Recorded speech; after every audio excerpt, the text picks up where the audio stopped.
Looking to lend a little hand this holiday season? Do your part in helping out those in need. You might want to consider getting involved on some level with Operation Secret Santa. Here's a quick overview. Formally kicking off on December 15th, Operation Secret Santa, that's hashtag OSS, is a world grassroots, strictly people-driven, Christmas charity, telethon-styled internet campaign. Referral marketing, or what's otherwise known as word of mouth, drives the project's big red sleigh, with all money, donations, and the like going directly to the needy who are selectively sponsored. The four main categories of participants we're looking for include 1. Live streaming web show hosts, speakers, producers, and performers. 2. Operator matchmaking elves, making their lists and checking them twice. 3. Secret Santa sponsors. And 4. People in any place around the world living in need, worthy of a little Christmas hand up. This year's organizers are presently working on mobilizing and building upon last year's preliminary success, with donation levels capped at a suggested price value limit of $1,000. If you've any further questions, be sure to drop by WPRPN.com or check out our groups on both Facebook and Minds.com via a keyword search of simply Operation Secret Santa, hashtag OSS. Merry Christmas, everybody! Merry Christmas!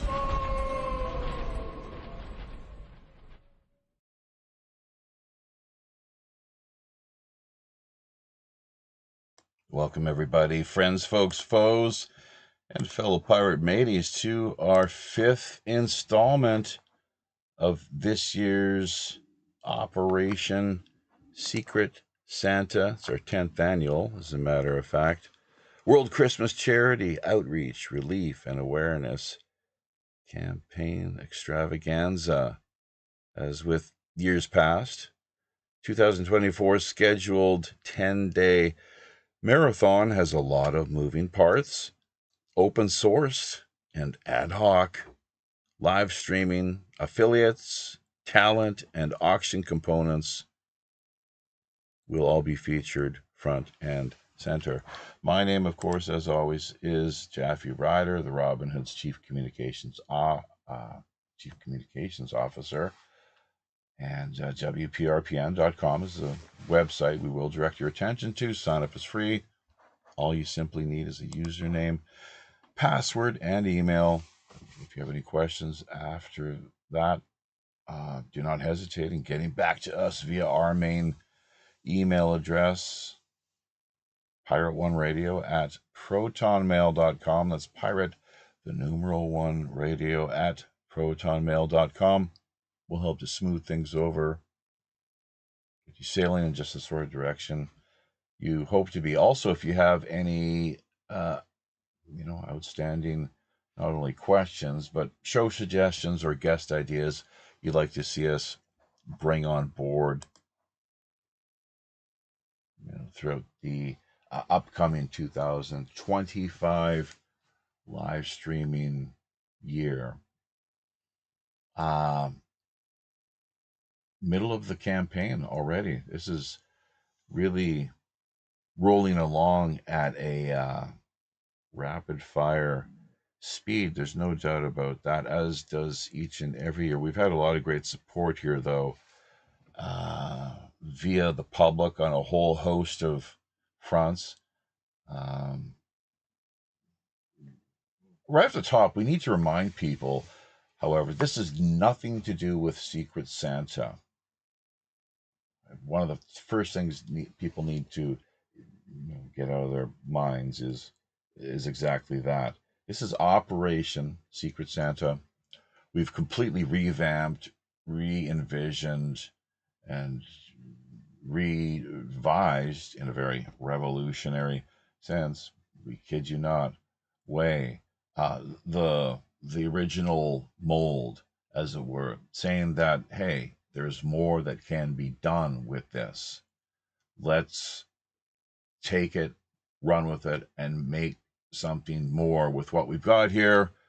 Of course, Christmas is such a universal, very,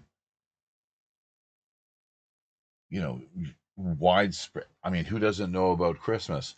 Some people are fans, some people are not. Everyone's got their reasons. Some people, of course, Christians, others pagans. Uh, so you have the people who are all about the birth of Christ, whereas others, it's more Santa Claus, Rudolph, gift giving, family, quality time to, in the West, um, maybe take off from work and relax, decompress a little. Here in South Korea, of course, it's just the one day only, unfortunately, working to do what we can to generate more consciousness in a positive sense via the Korean peninsula. Uh, Even to the point where now with Boxing Day, what historically has been known as St. Stephen's, Feast of St. Stephen, the great martyred saint. Stay tuned for that, folks. We've got some really good things for you uh, at the end of the campaign itself, where we've encouraged people to essentially canvass their neighborhoods and see who perhaps has gifts that they're not happy with or that they didn't want, that aren't necessary. These are people of reasonable means typically. And so then rather than return the gifts to the store, they're happy to hand them out to anyone who may be passing through the neighborhood, canvassing in support of a Boxing Day charity, essentially clothes and food, along with medical supplies or anything you can think of, just toiletries, towels, toothbrushes, toilet paper, whatever it takes, to blankets, to help provide some relief and outreach to those who would otherwise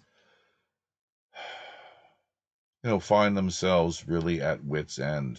We talked about over the past couple of days, this is a period of the year where, a lot of people really do struggle when they are left in a position, a place that they have no support network to speak of. They have no one, no friends, no family, and ultimately, in many cases, a sense of no hope, total despair, being taken down into the depths of depression, the darkness of depression, and just the worst possible state you can possibly imagine, mentally and spiritually. So what we're here to do is to amp up the vibe and once again provide that outreach to encourage people, letting them know all is not in vain, all is not lost. You've got complete strangers here, angels in human form, elves in human form, who, at least during this particular time of the year, but pirates of God is what we are. Let's just lay it out there. And that's all courtesy, of course, to Pirate Larry, someone who I believe, an old friend who themselves has returned to the fold and the flock. Just tonight, as a matter of fact, Mr. Anderson out of Utah, USA. You remember Pirate Larry, don't you, Mr. Anderson? Yes, I do. Long-time supporter of the channel. The efforts that we've all made for the cause of good. Mm-hmm. Watch the echo speakers. You want to turn them down, turn them off, put on some headphones. Mr. Anderson No, will. I'm good now. I'm Yeah, good now. there we go. Okay, I needed to, I was mirroring YouTube you and bet. Not a didn't problem. take the volume down. Yeah. And by the way, Merry Christmas. It is great to have you back here finally. So we were wondering about you. A lot of people, they were asking. So we're really pleased and happy that you have taken the time, made the effort to connect with us at this special time of the year. You've always been a big supporter of what we've done here in one form or another. And yeah, let's hear from you there. Then the Petitas de Dios, so my pronunciation, of course, is completely, I've been told, really bad, actually, the attempted Spanish. But, he had a great project and vision. There was the name of his band, actually, that he had put together down in Baja. But are you aware of his take and his interpretation of what they actually stood for? The Pirates of God, what they were all about? Maybe you weren't. I have no idea. We've talked about this in Who the are you? past. Who are you referring? Pirate Are you Larry. asking Pirate me? Larry. Oh, yes, yes. The Pirates of It's God. The Blues sure, Brothers movie. sure. We're on a Yes, mission yes. from God. Sometimes when some of the great of us fall, you have to take a period of time to mourn, of course, and then you need to take a little bit of time to maybe take it back and not forget, but take it out of your memory temporarily. So what do you? He'll always be remembered. Oh, Pirate Larry. Yeah, I mean he's. Yeah. He had extra 2 years there with that. Yeah, I think it was sepsis and then he had some cancer, rectal cancer, essentially. There might have been a few other issues that were a part of it, but those suppositories, CBD, I think they were THC CBD suppositories. Um, he went back to the doctor, and it was just a miracle that he even lived coming across the border. It took hours. He was being just the delays in the ambulance from Baja all the way up to San Diego. Major delays at the border. This man is dying in the back of an ambulance, going in and out of consciousness, and he just a hair's breadth away. It's a terrible thing. It's a terrible thing. I've been in that exact same situation, but not for hours, but for about 15 minutes. How has your health been holding up lately, anyways? Better? I'm going back downhill due to the stress of recent events. But when you're in an ambulance and the ambulance is at the highest priority, that is a mini stroke, is what they initially called it. Life flight is on standby and deploying, and you come up to a stoplight, and the ambulance has to go into the oncoming lane. In the oncoming lane and swerve radically to avoid a collision, and I get dumped off of my gurney. Oh, well, that's a good time right there. Oh, jeez. Well, you survived. As Nietzsche put it back in the day, this whole business, if it doesn't kill you, you know what happens? Well, it makes you stronger. There you go. So it didn't make me stronger. It gave me a whole bunch of bruises on my arm, and then they had to stab me again with all the needles. hopefully providing a little pain relief along the way. I don't remember. I couldn't see out of one side of my face, and the side of the face that I could see out of was the one that was smashed on the floor. So I just didn't really have a clue what was going on. You've managed to stabilize. You're here with us now. Pirate Larry, and we love the fact that you're here with us, and we always, when it is our time to go, let's have each of us a good death. Studying this NDE business too, death is really, for most of us at least, nothing to be fearful of. First of all, you can't can't avoid it. Secondly, if you lived a good life and you your consciousness is in a good state, what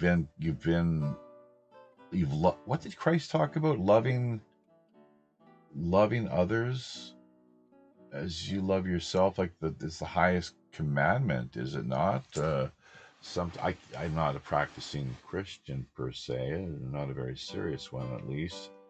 But how does it?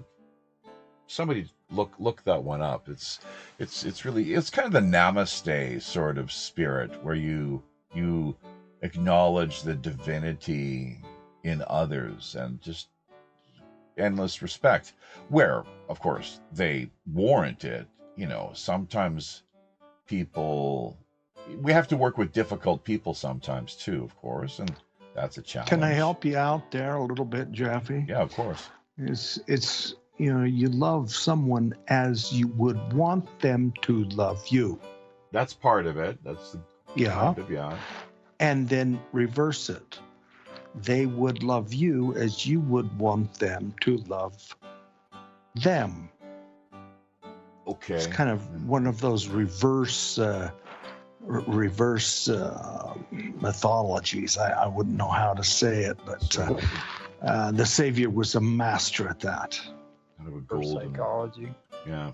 Well, the thing I find with the whole, once again, this is an example of what Christmas is said to be all about. Although I took it a little deeper last night, just my take on a more, I guess you'd say, was it esoteric or I guess it's esoteric level, with respect to the divine spark and the flame of the life-giving flame that is required to sustain itself throughout the depths of winter. And we are coming up to that first day of winter here shortly. Does everybody know when that is? The first day of winter? Look at that fire going. Hey, the virtual, isn't that lovely with the Christmas music playing? The virtual fire. Do you feel the warmth? By the way, I don't know when the first day of Christmas starts. It's already started here. No. In northern Utah. Not technically. I was going to say there's a legal definition based on individual countries, and then there's the sort of lunar definition. We touched on this last night. I think Roger remembers. Hang on, I can see. I've got a calendar right in front of me. It's winter solstice. Saturday. Yeah, Saturday. Winter solstice. What day? 21st. Every year, winter, summer, spring, fall, it's always the 21st. Whether it's, and correct me if I'm wrong, folks, but my understanding, it's always the 21st. Whether it's either of the seasons, it's solstice. I mistakenly said equinox last night, but that's right. I think Roger set me straight. So just for the record, you can clearly see how Jaffe, he does listen to reason where possible, not a problem. But yeah, it's solstice, and then the fall and the spring are the equinoxes. Go ahead, You're Roger. right. You're right, too. The equinox is the solstice. It's the turning. It's the turning of the. You know how the Earth rotates? Of course. The solstices are usually set according to the equinox, the great year, and how the Earth rotates like a ball that. Well, actually, what are those little toys they used to have where they could spin them? The spinner tops. Mm-hmm. Well, the Earth kind of rotates like that, and that's a great year. It doesn't go like in a perfect circle. It kind of wobbles. Yeah. Right. Yeah. Oh, it's fascinating. Like Astrozorianism. Well, yeah, that, but just the astronomy, astrotheology. There's not just astrozorianism, but astrotheology, of which astrozorianism is, that's one example, of course. Absolutely. Jeffy, I just found out, just to correct you a little bit, during leap years, solstice happens on the 22nd. Oh, So last year it All right. started on the 22nd. So So it was a leap year. I'd almost bet he's a leap year, baby. you bloody limeys, you always gotta show how just how it's all about how clever you are, isn't it? Yeah. So, well, just to set you straight, just a little technicality here. So, and by the way, we want to just, for the record, thank you once again, Mark, for your guidance, essentially, with respect to Linux. We got Tumbleweed, the distribution now, up and running on the other machine. It kind of freezes up a little bit where it's not responding. Certain like browsers and programs from time to time, but maybe we can look into that later as far as a tweak. So, but thank you. It's just amazing. We can't say that's your contribution to Christmas. Now, as far as the campaign is concerned, the auction component, you have got computer skills that you normally offer, and the market value that you that's how you make your livelihood, from what I understand, 60 quid or 60 pounds an hour. That's a lot of money. But specialized skills require those sort of things as well, high level. And so with respect to the auction itself, what do you say? Let's dial that down a little bit to 1 hour. 1 hour, maybe, I don't know, what does 35, let's just say $50, okay, $50, whatever that is in pounds. It's a hell of a deal. We usually what we put up on the auction block is about half of the standard retail, like the market value, whether like services or goods. In this case, well, for mind of things, music lessons, English lessons, I Ching readings. Sonia, if she ever decides to join us again. Last night was a little raucous, and we've got to really emphasize that 2-drink. In the past, I said time or 2-drink minimum. That's not the way to do it. That'll really screw things up. So it's a 2-drink cap. Yeah, and DK is definitely he's got a major timeout, red card that he's it didn't take long for him to all completely start, with ranting, raging. There's a reason they refer to alcohol as spirits. People don't understand that, they just take it for granted. But you know how people's personalities change often, either happy drunks or mean ones. But the thing is, going back to the classic ancient Greek koine, the term is eudaimonia. Once again, folks, the good demon within. It means happiness. So think about that. I disagree. I think, Jeff, if you don't mind me interrupting. What do you disagree with then? I think it is dangerous because it removes your inhibitions. And it causes you, let's say it enables you to perhaps say things that you don't necessarily believe in. Or you become possessed. It's not your Mr. philosophy. Yes, you become possessed by another spirit sneaks in. Well, sure. You do agree. You don't. What do you disagree with then? Are you clear on what Jaffe is trying to share with the wider listening world, or are you just kind of jumping the gun here? Absolutely. I'm not jumping the gun, and you know very well I'm not. Jumping the Kentucky long rifle. Don't make me get out my rifle. Don't you dare. You're good. Don't you dare. Mr. Anderson, Don't you dare let me get out my Kentucky long rifle. I don't think I've ever heard Mr. Anderson this riled up. You done riled him up. Have you guys ever met Mr. Anderson? He met me. I can shoot that a-hole out of a thigh at 1,000 yards. Or if you want to go by your faith standards, that'd be 1,000 meters. Man, oh man. Well, that's pretty impressive. Who? You got somebody there with you, Mr. A? I think so. I don't. I don't have see, anybody with me, and no, last I'm time I not heard, drinking. the last time I heard from him, he was talking about having a head injury, and I think maybe this is a sign of what happened because, like, he disappeared right after that, and I haven't heard from him. So maybe he like this could be a part of that. Who, Mr. A? Yeah. Is Last this the first Christmas, time you've met actually. him? Oh, I remember last year he was on here all the time. Oh, right. Yeah, you guys connected last year then. Okay.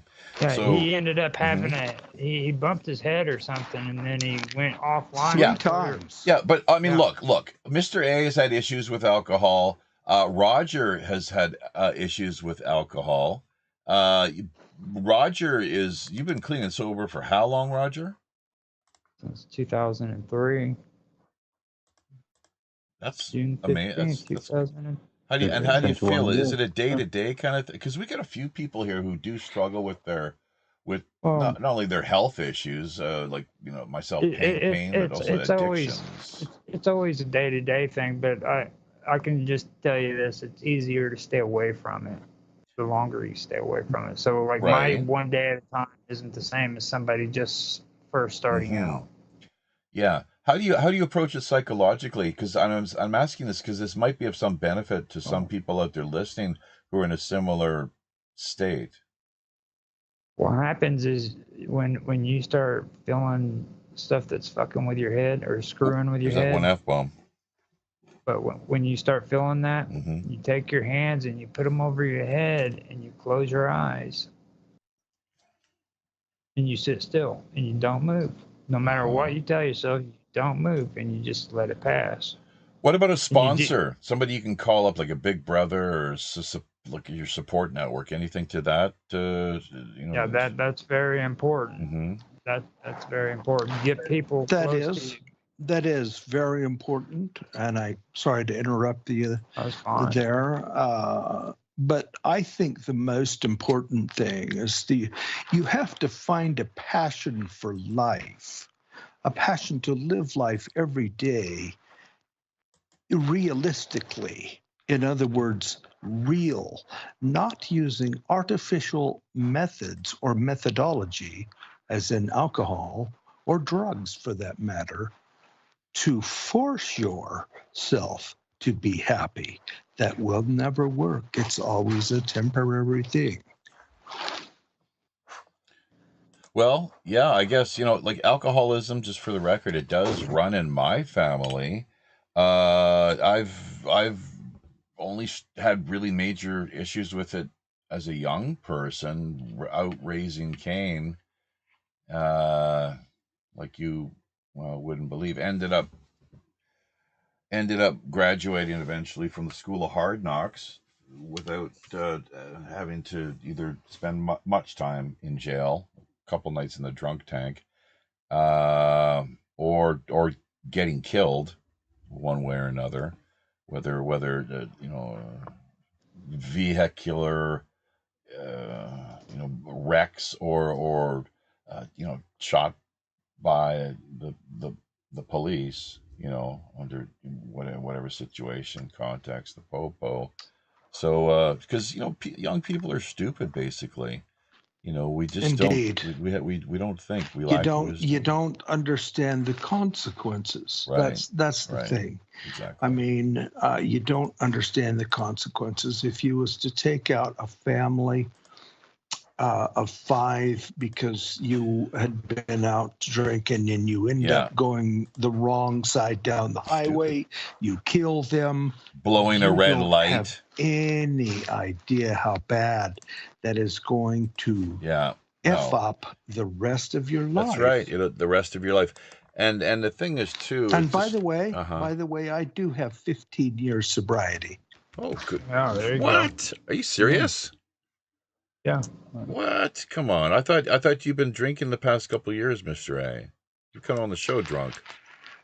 I have had 15 years of sobriety in the past. Pardon me. But you've kind of, what's it called? Fallen off the not the bandwagon, or fallen off the wagon from time to time. The wagon happened to be my heart. Uh-huh. because you cannot imbibe while drinking. Well, unless it's perhaps very like one glass of wine actually has, contributed to offsetting a cardiac event for me. But no, my days of hard drinking are over. By the way, we have got, good to hear, we have got an event in place via Fakebook. They suspended us. Mr. Anderson, I'm sure, would love this, with them having suspended us twice over the past 2 weeks. But we're going to share this link as we're speaking here in real live time. So in the meanwhile, anything else that we got to get Telegram going, let's not forget. You got to remind me of that, folks. And also, what do you see out there in the comment section? Anybody managed to connect with us yet, or how are things looking? Let me also remind you that, our couple shows just on Facebook alone picked up 350 some odd views, more or less, in a couple of cases. By the way, Mr. A, wherever your mic is located, you're constantly rubbing against it with your beard or what have you. So just be aware of that. Try to back off and distance yourself from your mic. But while I'm multitasking here, and when you're not talking, everyone, you mute yourself out, and that kind of helps to solve things as well. But anyways, let me try it again. Are you hearing any rubbing of my beard? Does that arouse you or something? Or no, it's more irritating than anything else. Oh, irritating. Yeah, irritating. It should be good now. Yes or no? Is it good now?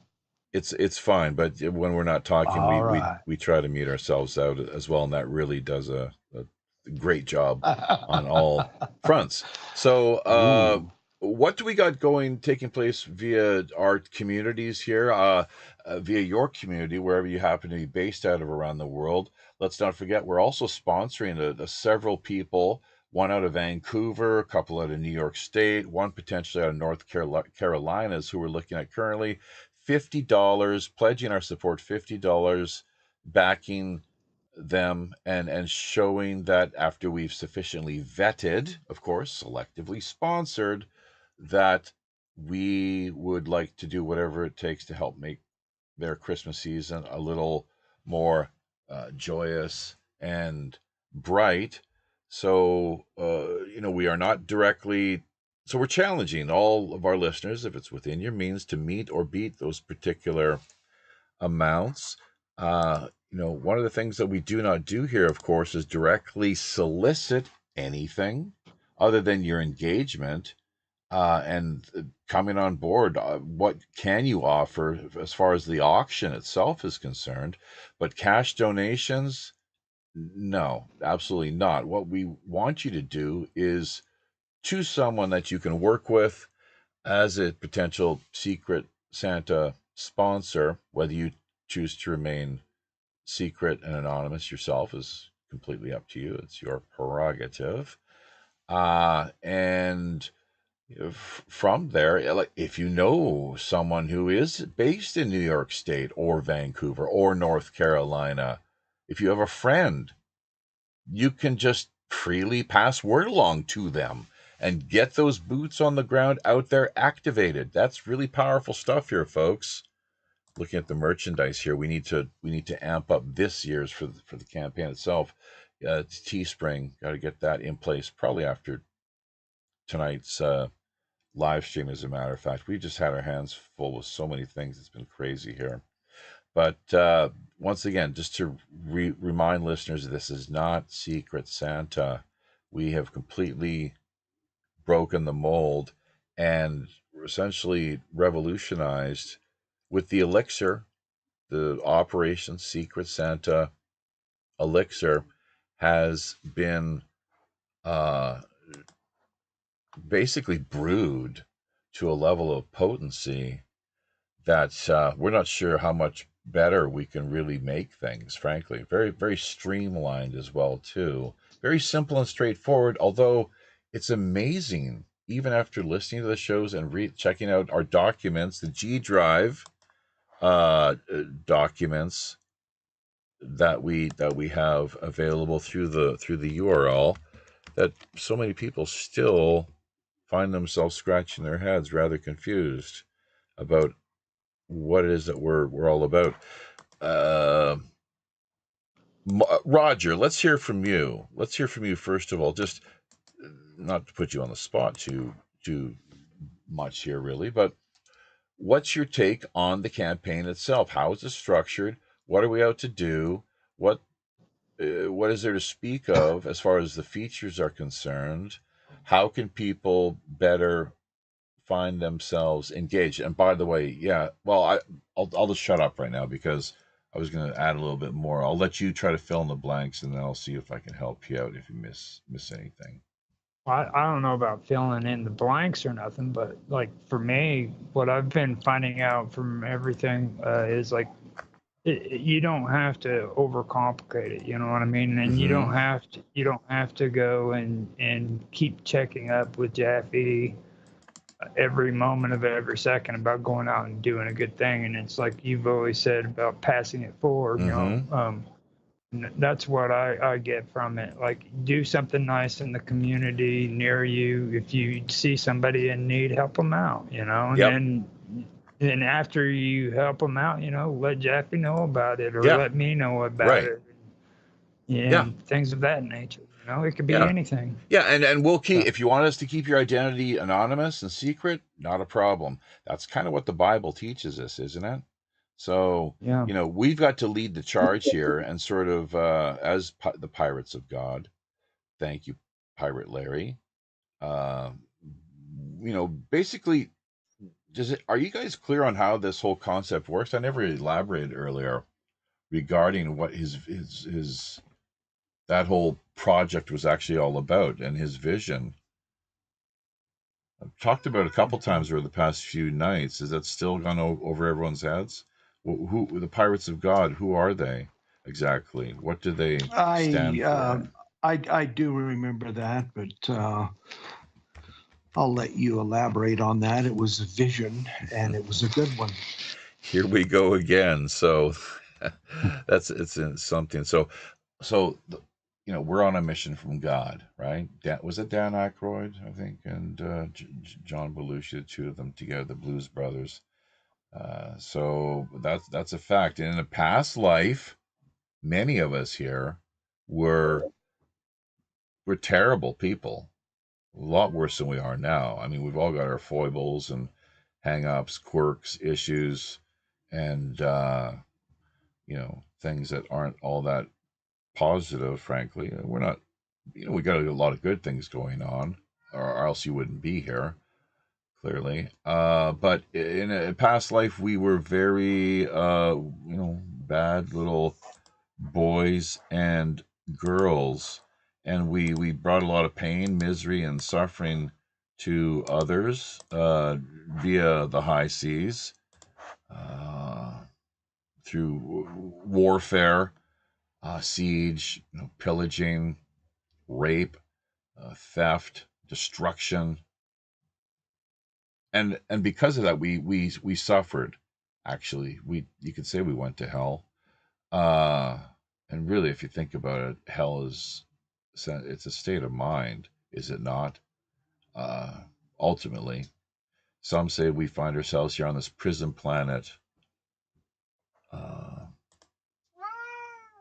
it's in the realm that we currently are locked into, the material uh, experience that, I mean, there's a lot of pretty awful, hellish things that one can find and come across, but it's largely state of mind. It's up to you. It's your choice, decision, whether or not you choose to want to live in hell. But you know, waging war and plundering, pillaging, all these terrible things where you're bringing so much suffering and pain to others, misery. like we're seeing in the Middle East at present, and so many other places. Clearly not good. So this is our way of redeeming ourselves, though, bringing about redemption and atonement. Or if you look at the word, it simply says, break it down, folks, at one mint. Kind of yoga, really. That too. The yoga is the union, which Christ himself talked about. The cross that he bore, and others as well too. I think he talked about how his yoke was easy, actually, for those who could see. So basically, his teachings, the path, the way to follow him, and test it out, see how it worked for them, wasn't as difficult as many people thought. Making that transformation, inner change and shift, as it were, in a positive way. So, but yeah, the pirates of God here to do good, to help out, and to seek redemption for the the transgressions of the past. So that's the deal. That's what we've signed on for here, and that's what Pirate Larry was here to promote, and we're continuing in that spirit to do so. Pass it forward, folks. Let's catapult the good news, pirate of God propaganda. There we go. And yes, this is the somewhat true tale of Robin Hood, or the Green Man, if you look at him in another light. Very green man, as compared to Santa, who's more of a red man. We got into that whole business of Saint Nick, of course, last night. Santa Claus, Saint Nick, and so forth. So I'm not really too keen on revisiting, but yeah, Santa is not Satan unless you want to have a little fun. Who is that nasty European? I always forget his name. The really devilish, nasty. Rasputin. You're close, but no. It's kind of a devil character and figure that through Switzerland of all places. No, not Klaus Schwab either. If people are thinking that, but almost. Krampus. There you go. Yeah, Krampus. That's right. So look at that, Krampus. Hey, speaking of looking at things, we're back on Facebook. Our account, it says here on the slideshow, no longer suspended. You're no longer suspended. How about that? And that's, well, I'll talk about that. Also talk about this young boy here who was one of the kids who we helped out from last year. Yeah, last year, yes. Cutie there. And here's the thing too. Some of these people that young man might grow up remembering this campaign and himself become one of the pirates of God. Potentially, passing it forward in a little way. Just once a year. I hear that. I hear that, Jaffe, all the time with, some of the professional athletes, some of them, both in basketball, football, whatever. They're going to Disneyland. In fact, going to Disneyland. They go back and they give back to their community. Oh, yeah, big time. And it's just inspiring. To have them do that. Yeah, Bruce Springsteen's, he's been really good in that way over the years. Mick Jagger, I've heard, I didn't know this, but heard stories about him actually getting dressed up in I don't know what kind of disguise exactly, but before his shows, sometimes in the past, he'd go kind of mingle with the crowd, not, dressed up as with a bit of a costume of sorts, and handing out the VIP tickets, I think is what it was. So they could that's what it was. He'd go into the nosebleed area and hand out, some better seats, some tickets for better seats, I think, something to that effect. So, there's all kinds of ways, of course, we can do that's within our means. And why not? And if we can possibly manage, carry it on forward throughout the course of the rest of the year. That's why we really want to amp up the Boxing Day campaign, which Tracy Joy Steele, don't think I finished this point earlier, but sort of, touched on it briefly just a few moments ago, where she's now in a position, and of course, you remember Tracy from last year, Mr. Anderson. Do you not? Was that a gulp? And nervously. Hmm. Hello, watch it. You're in recovery, dude. Do you remember the whole? Do you remember the drama with poor Tracy last year with Roger? Do you remember Mr. Anderson? And it was like, he No, apologized. Tracy, Yeah. she's the one that went by a doctor or something, right? No, I don't think so. But Tracy Joy She was- Steele, she's in our chat group on Facebook, where we're now. When I say chat group, people get confused sometimes. It's not the main group itself.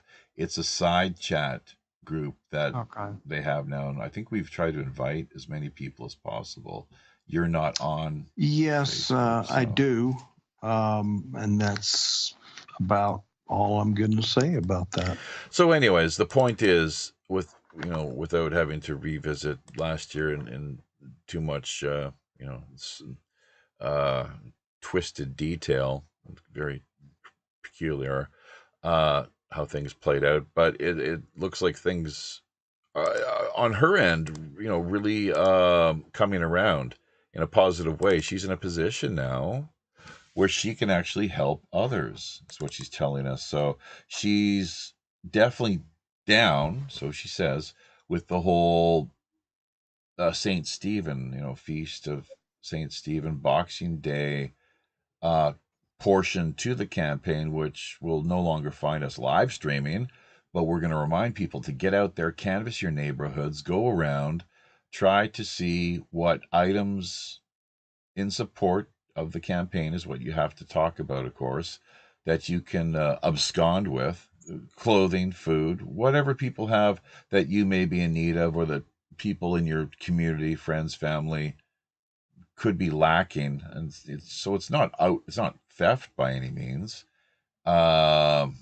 It's just a way of, that those who are of sufficient means can help others who are less capable of doing so themselves, whatever capacity.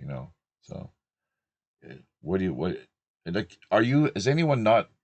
It was only last year that I actually came to realize that there's so much more that we could do as a society when it comes to Boxing Day as well, not only the Christmas season. And that's what we're doing here, folks. We are standing by our claim. This is a revolutionary template. I think they still celebrate Boxing Day in England, don't they, Mark? Yeah, How Boxing Day's so? quite popular in Europe. What do they do? No, it's not a US thing, really. It's not really celebrated in the US. Right. But yeah. What do they do? Saying that they do exactly that. Go around, canvass people in their neighborhoods, see if they have leftover items and food and gifts. Well, generally, because we have 2-3 days Christmas, unlike the US. US people will visit family on Christmas Day, whereas we would generally speaking, visit family and friends on the Boxing Day. Okay, so you're just talking about visiting friends and family. Yeah, we do that back in Canada too, Boxing Day. We're talking about something different where you're going around actively canvassing your neighborhood, basically knocking on the doors of people that you suspect could be of sufficient means, and asking them if they have any presents, any gifts, items, or services, things that came up. I mean, think outside the box, folks, that throughout the course of Christmas, any news to report on, job leads, even, for crying out loud. A lot of people out of work that have, marketable skills. They just haven't made the right connections. I would just Be very careful, but that's because again, knocking on neighbours' doors, asking them for can be somewhat awkward. That's Dangerous. why we recuse ourselves. Roger, do you remember how this works? Are you clear on this whole business?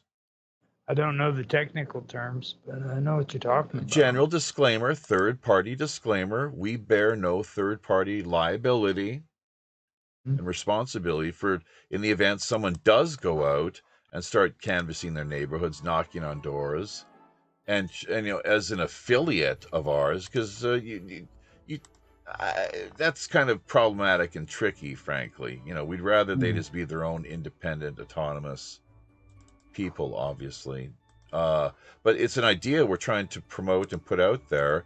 So, I mean, even there might be some people that are thieves usually, and it's a sneaky way for them to go around and collect things for free rather than having to break in and get charged. Jaffe, Jaffe, what if someone, whoever they might be, a good person, wants to donate monetarily to your organization, the Sub for Santa, however you want to call it? It's not Sub for Santa.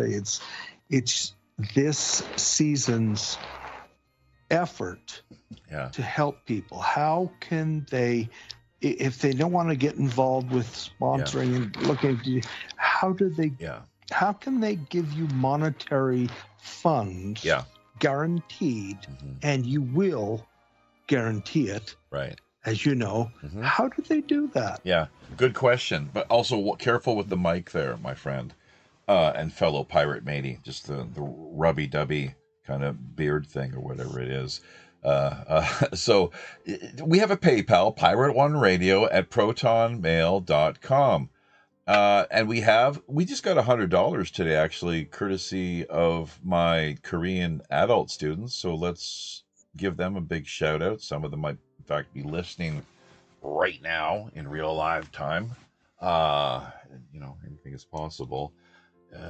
But so we can't say enough good things about that. We don't directly solicit donations. You know that. We do not. We'd rather that people sponsor, that they selectively on their own sponsor others. But I've got somebody in the chat here on YouTube, Karma Love, that is just dying to hear somebody sing. And I thought you were going to sing. Well, I don't know about that. I would love to hear Jaffe sing too, because he's got this magical voice. Yeah. It's If it's in the right key and we've done a little practice. Let me take, just for Karma Love's sake. Scratch there, Grandpa. Careful. Watch your beard. Back off. First line here. Let me take just a moment and just sing for Karma Love. You're a very good singer. Hold on, let me mute out so I can be the best sound possible, because I want to hear this too. And a 1 and a 2 and a 3 and a Christmas song. Silent night, holy night. Scratchy beard, back off, Jack, back off. All is quiet. Get my guitar, please. All is nice. And when you forget the lyrics, 3 sheets to the wind, to the chorus. Okay.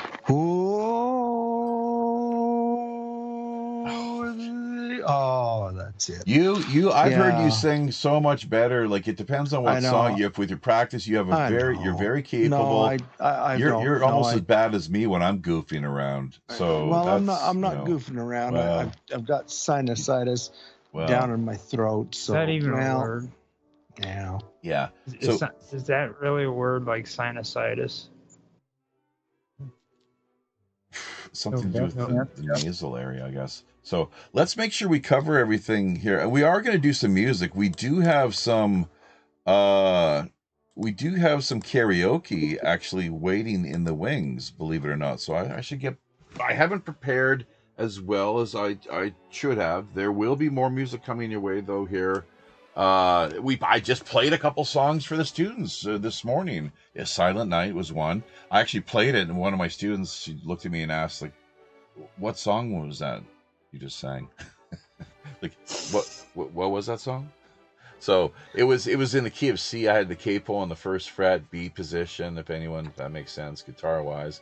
And then it's like I realized I got a little creative. It was in tune pretty much and everything, but it's just yeah. And then so I took it off. It's like, okay, look, I'm a kind of bass sort of guy. Look, you're mostly altos here or what have you. Let's try it in G, and I let them sing. So and it sounded really good, and it's something that they were quite pleased with. We also did Rudolph. Rudolph the Red-Nosed Reindeer. Dasher Dancer. Can everyone name the 8 reindeer friends that Rudolph had? Anyone? Dancer Dixon. Look, there's Santa. He'll be here on day 10. He's making the rounds right now. There he is, the couple happy kids. So he's coming our way, so he said. Wonder where he is. I don't know where the picture's from. Try it again, Mark. Dasher who? Dasher Dixon. Kennedy Dancer, Nixon. Dancer Dixon. Nixon, yeah. George Bush. That song. There's actually a song where Bob Dylan. It's "Must Be Santa." Great tune. Must be Santa. Must be Santa Claus. And we get nailed on that one anytime we play it. So we just stop doing it. It's a great tune. Sony is harsh. They're actually, I'm just looking at YouTube's chat and oh my God, who is that hot piece of you know what in the pink? Is that a pink Cadillac? Oh, and there's the beautiful blonde hair. Oh God, has he stepped down yet? Has he resigned today? The rumor has that he's going to step down. Fingers crossed, I guess. But as they say, better the devil you know than the devil you don't. So you think, I guess we have no Canadians in the house, do we? Paul Levere. And then there's the PPP, the People's, not the People's Pirate Party, but the People's, what part?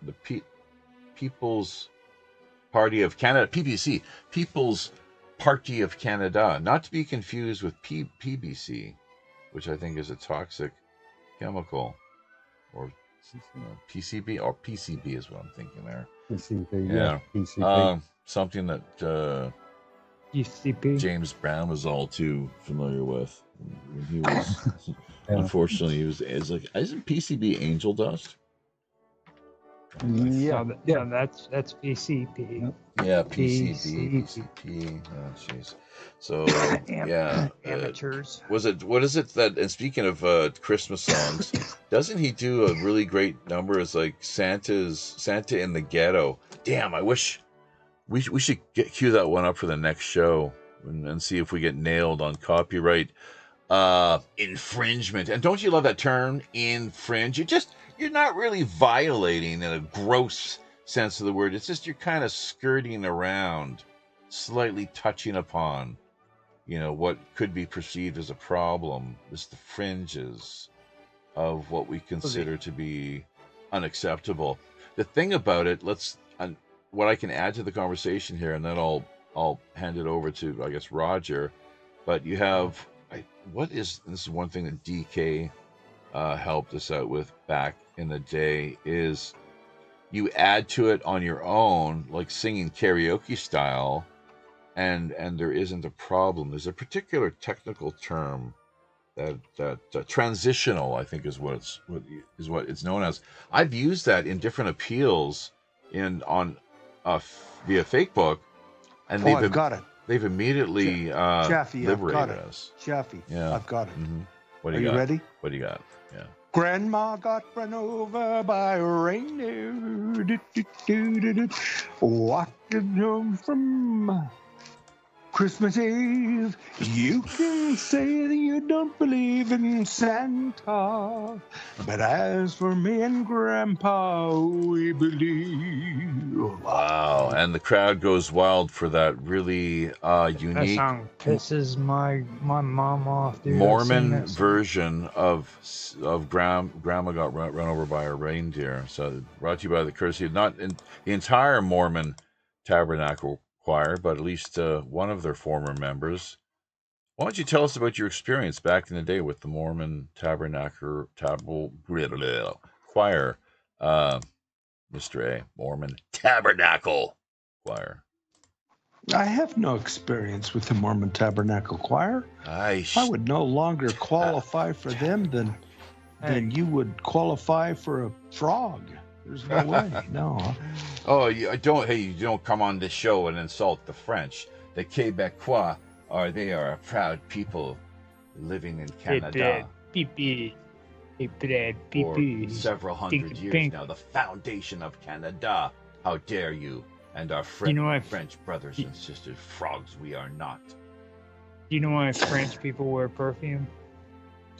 They eat too much cheese.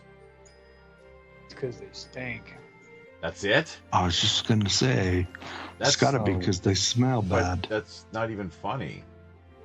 Well, you're going back to our last conversation that we had on the last show. Yeah. You know, like the French used to, or the Paris used to be the smelliest city on the planet, right? Like Paris. Really? Okay. Okay. Big shout out to Svetlana. Let's not forget about her. You know, we got to give people their props and do acknowledgments. Tip of the pirate hat here. It's someone that we want to get on the show in the new year via. She has a particular. It's Whereby. I think it's called Whereby. A pretty simple platform to use, it seems, but yeah, we should be able to put something together without too much difficulty. I'd really like to reconnect with her. She's out of, I think, Alberta, and knows a thing or two about BC.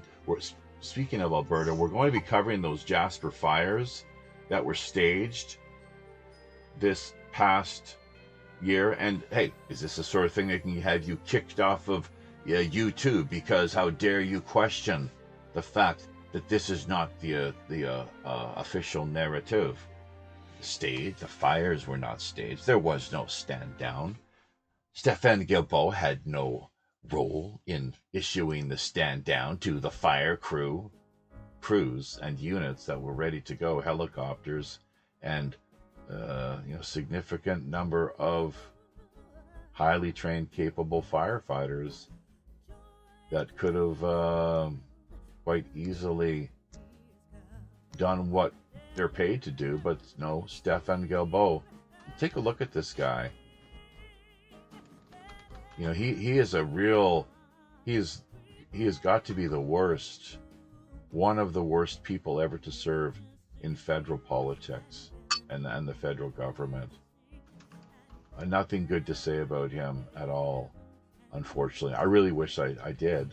Really wish I could, but no, because I'll be quite honest, and look it up, folks. Naroki 5 knows a thing or two about him as well. But on a more positive note, was there somebody that had something more they'd like to add to the conversation before we have another half hour approximately left to go, maybe half an hour. Well, if you don't mind, Jaffe, I'm going to jump off of here in just a moment. Okie doke. Because I'm losing my voice, but I've got something to say, certainly, and that is, forget about Santa Claus and all of the retail bills, hockey, okay? Make it be about giving, not getting. That is giving. Sure. Give. Yeah. What you can. As a kid, it was great to receive. Kids love Christmas presents. Of course. Yes, But it doesn't. Yeah, that we're at doesn't the age qualify. now where we can help others, can't we? If we're in a position, Exactly. let's do it. Let's make it about giving. Even- Let's not make it about buying material things, yeah, things, stuff, right? Yeah, yeah. Yeah. Let's make it about love and giving. Family, That's friends, yes, community. absolutely. Get together. There you go. There you and go. passing links, sharing links, helping. Absolutely. Hitting the subscription notification buttons. And I'm keeping in probably touch. going to have to bail out of here because I can tell my voice is giving way. You And, sound good. You sound good. But no, before but you do, just finally to Yeah. cap that off, how then would you suggest, give some, if you could, some real solution-based, concrete examples of bringing about positive, providing a positive impact, making a positive impact in people's lives at this particular time of year through giving? In what sense exactly? How could you better illustrate that? I would. Last year, I attempted to go with an organization, as you recall. It was an organization that would open up a place, a church actually, and it would provide warmth. Oh yeah, just a warm. Let's place. hear about. Yes. Are they still Yes. in operation? It is. It is. Well, yes. let's get and I'm that link still to us. trying. Get the link to us. The link is okay, but the thing is I'm trying to add on to that. Oh, good. I'm trying to add on to that. I want those people to Yeah. be fed. Because they've been with out of my commission. mom's If soup. listen, memory serves, With they were my out of mom's commission. soup. With your mom's Okay? soup? So yeah, my mom's soup, and She it's cook- actually she- named. she makes a no, mean listen soup? to me.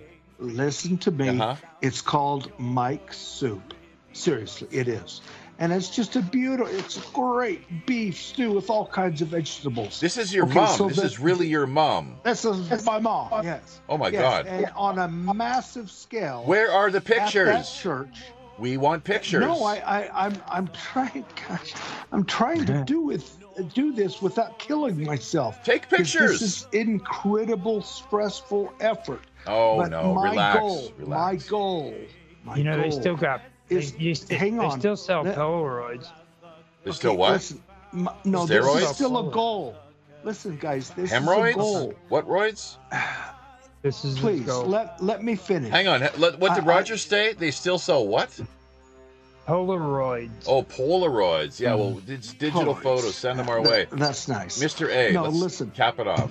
I want this warming center. It's a warming center, and I also want them to be fed with my mom's soup. Doesn't Roger's During mom that night. make a mean soup? During that night, No, she doesn't. when they can come in out of the cold, together, and for Mom. a night they can have peace Sure. and hot food. That's beautiful. And I love it.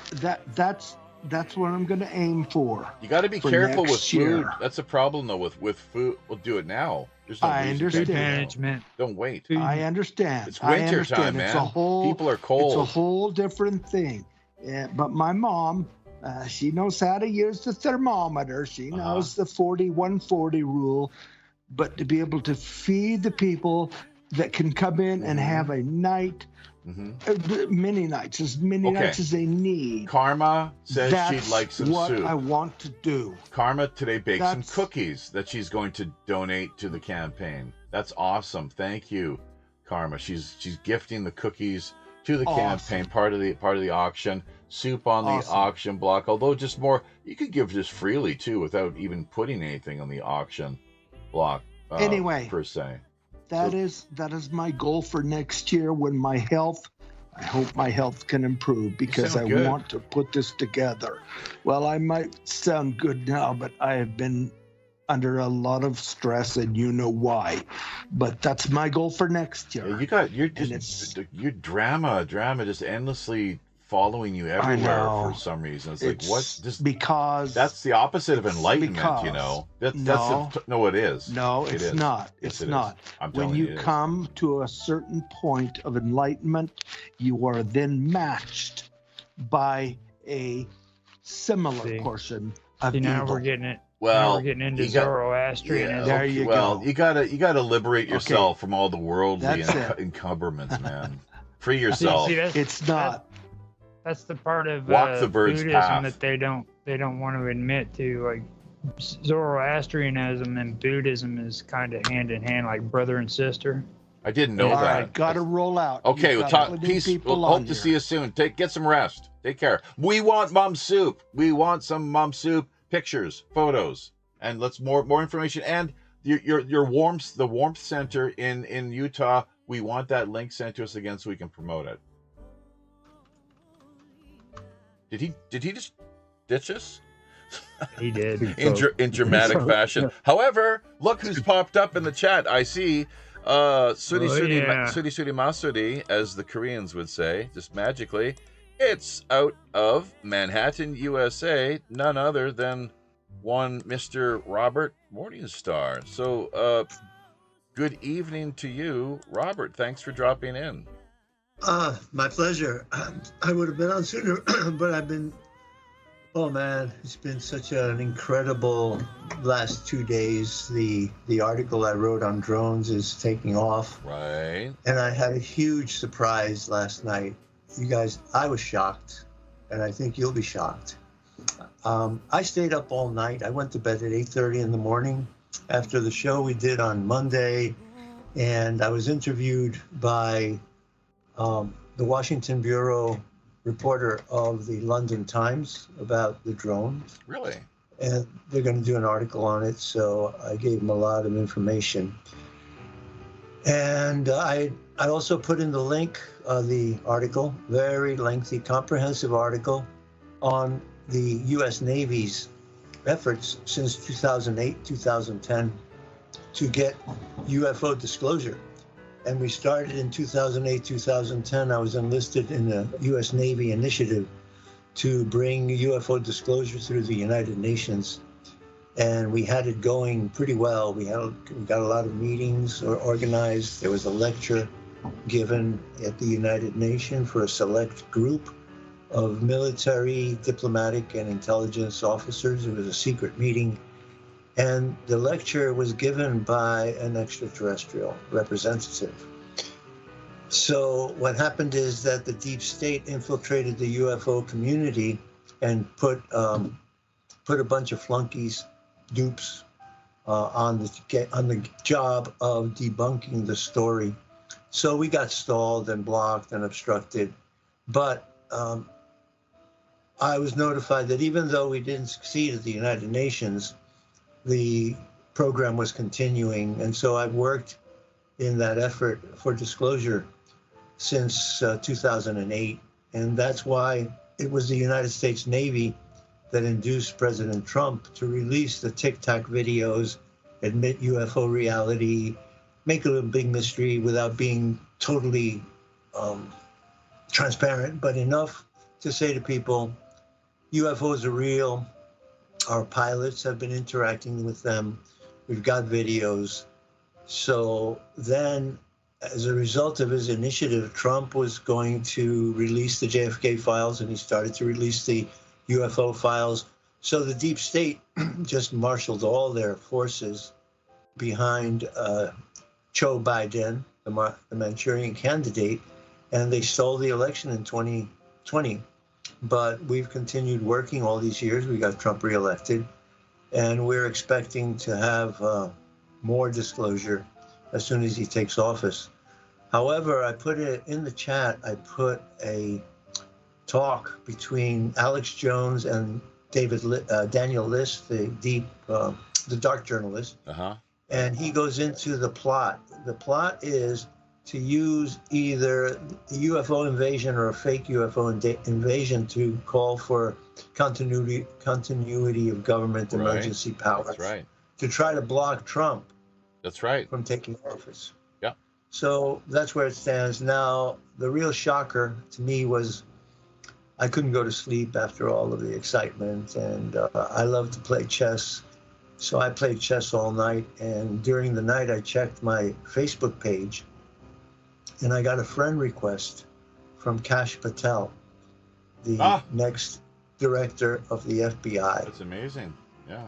And so I've been in contact with him all day and going back and forth, and I've been sending him the information that we need to get. Hold on a second. I have to just do a quick email to a friend who wants the link that I just sent you. We'll get you to, Okay, so sure. But I'm done. I just did it. Oh, that's amazing. So, well, that was fast. Wow, I wrote that lightning speed. Well, Action I'm fast. keywords. I'm a fast guy. Small world, isn't it? Robert, the 6 degrees of bacon, as we like to say here, all the way from the lowliest bum on the streets to the Pope of Rome, or to who knows who exactly, the highest realms of temporal power. Frankly, 6 degrees of bacon. So yeah. Well, I've had, as I said, it's been an incredible 2 days, because I solved a mystery that I've been thinking about for a very long time. Mm-hmm. And it is, who is the God that Jesus really worshiped? Because he did not worship Yahweh. He exposed Yahweh. Right. Right. And he always said, I'm my Father in heaven. And he always used the word Abba. And I've been working on that for a long time. Why was he using the word Abba for God? And it just so happened that I was for interesting music, and I came across the Santana album called Abraxas. Right. So I started reading about Abraxas. And it turns out that Abraxas, the name Abraxas, means Father in heaven. Mm-hmm. So it appears that this god, Abraxas, was the god of the Gnostics. Yeah.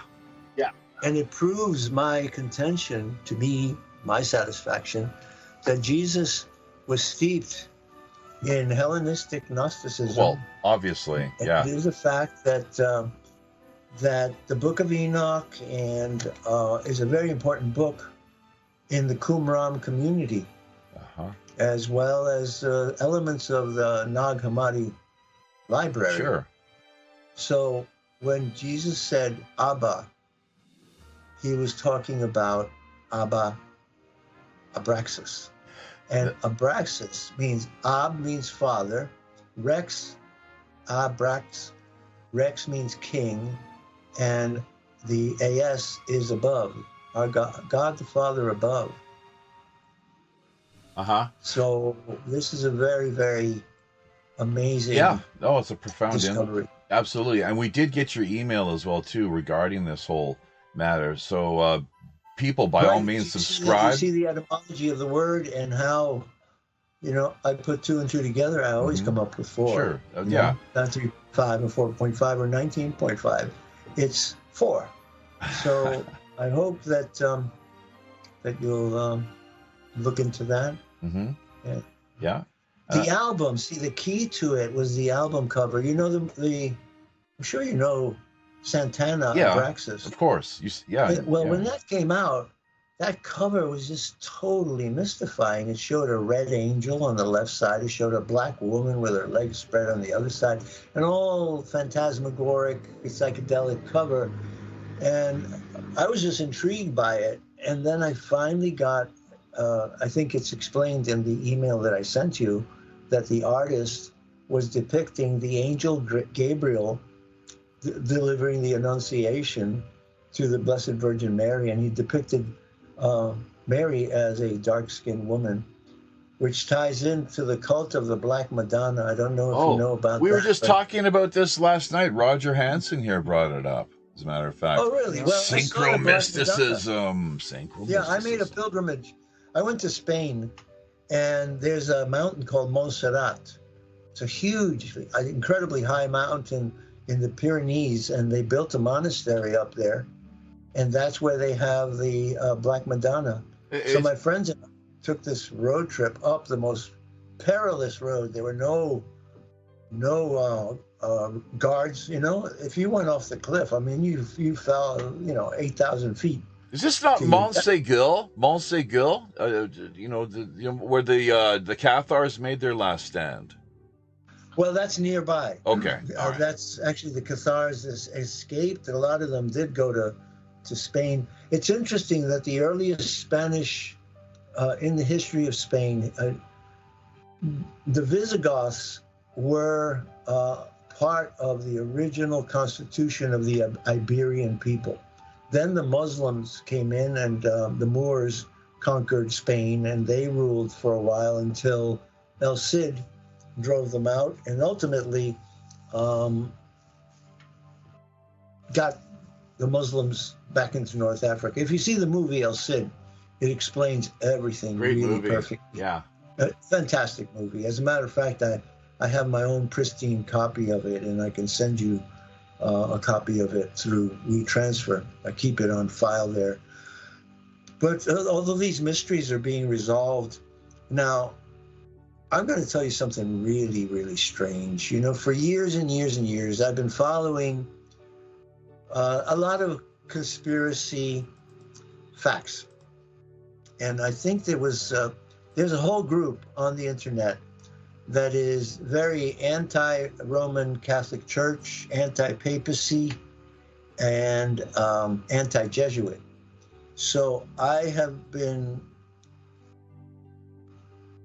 investigating, researching for years and years, and my thoughts went back to something that was published about 10 years ago. Some correspondent with this group, I think the fellow's name is Eric Phillips. He's with Michael Hoffman and that group, Oh, yeah. And some fellow infiltrated the Vatican and got into their Holy of Holies. And he said that in the Holy of Holies, the Vatican worships a statue of their real God. And it was equated with Priapus, No, I've never heard of it. Break that down for us, if you would. Okay, well, listen to this. Priapus is the god of sex reproduction, as simple as the phallus. And this fellow reported that the statue was actually a phallus with a rooster's head. And I thought, man, is that crazy? Is that out of this world? And then it turns out that just in the last couple of days, I connected Jesus' worship of the Father, Abba, with Abraxas, our Father in heaven, our Father above. And the description of Abraxas is actually a very good description of an extraterrestrial biped that has tentacled arms and legs and had the head of a rooster. Well, our Father who art in heaven, a lot of angels up there apparently too, although fundamentalist Christians look upon a good portion of what could potentially exist elsewhere as demonic. So it's not, angels and demons. They seem to emphasize the negative all the time for some reason, though. Right. Oh, got to be demonic. Well, I think that the human soul is a composite, that we have both Christ and Satan amalgamated in the human soul, and that the tug of war between those two urges, the Catholics have a word called concupiscence. Concupiscence refers to human nature's tendency to be attracted to do evil, and it is offset by the Logos, and that this is the real cosmic battle that we are engaged in. The cosmic battle is not just outside of us; it's inside of us. As above, so below; as within, so without. I've got a great song. Outside, so without. Right. So that's the real mystery, and finding the self is getting to the core of consciousness, which, my friends, I'm happy to share with you. I'm coming up on the 50th anniversary of my illumination on the winter solstice of 1974. My soul was taken out of my body, and I was taken back before the beginning of time. And I experienced the awakening of the Godhead from the night of Brahma. You know that term, right, Jeffy? Yes. The night of Brahma. Well, The night something of something within the Hindu religious tradition, But let me, before we get into that and have you break it down, let me just quickly ask you to turn down, if you would, your speakers that you have currently in place. Maybe turn them away from each other and turn down the volume. No, it's nothing. My speakers have been working perfectly all night. I've been on Skype all night, so that may be feedback from. We are getting feedback from you, though. It's looping back because of the speakers that we're hearing on your end. That's why we're just asking if you could turn them down a little. It would be. I can't. Oh, you can't. I've turned down the volume on my. The volume. I'll tell you what. I'm going to turn the volume down all the way, and then I'm going to say a couple of sentences to show you. It's not from my end. Mary had a little lamb. Its fleece was white. Oh no, as snow. you're fine. You're fine. It's when I come through. When I come through. No, you're fine.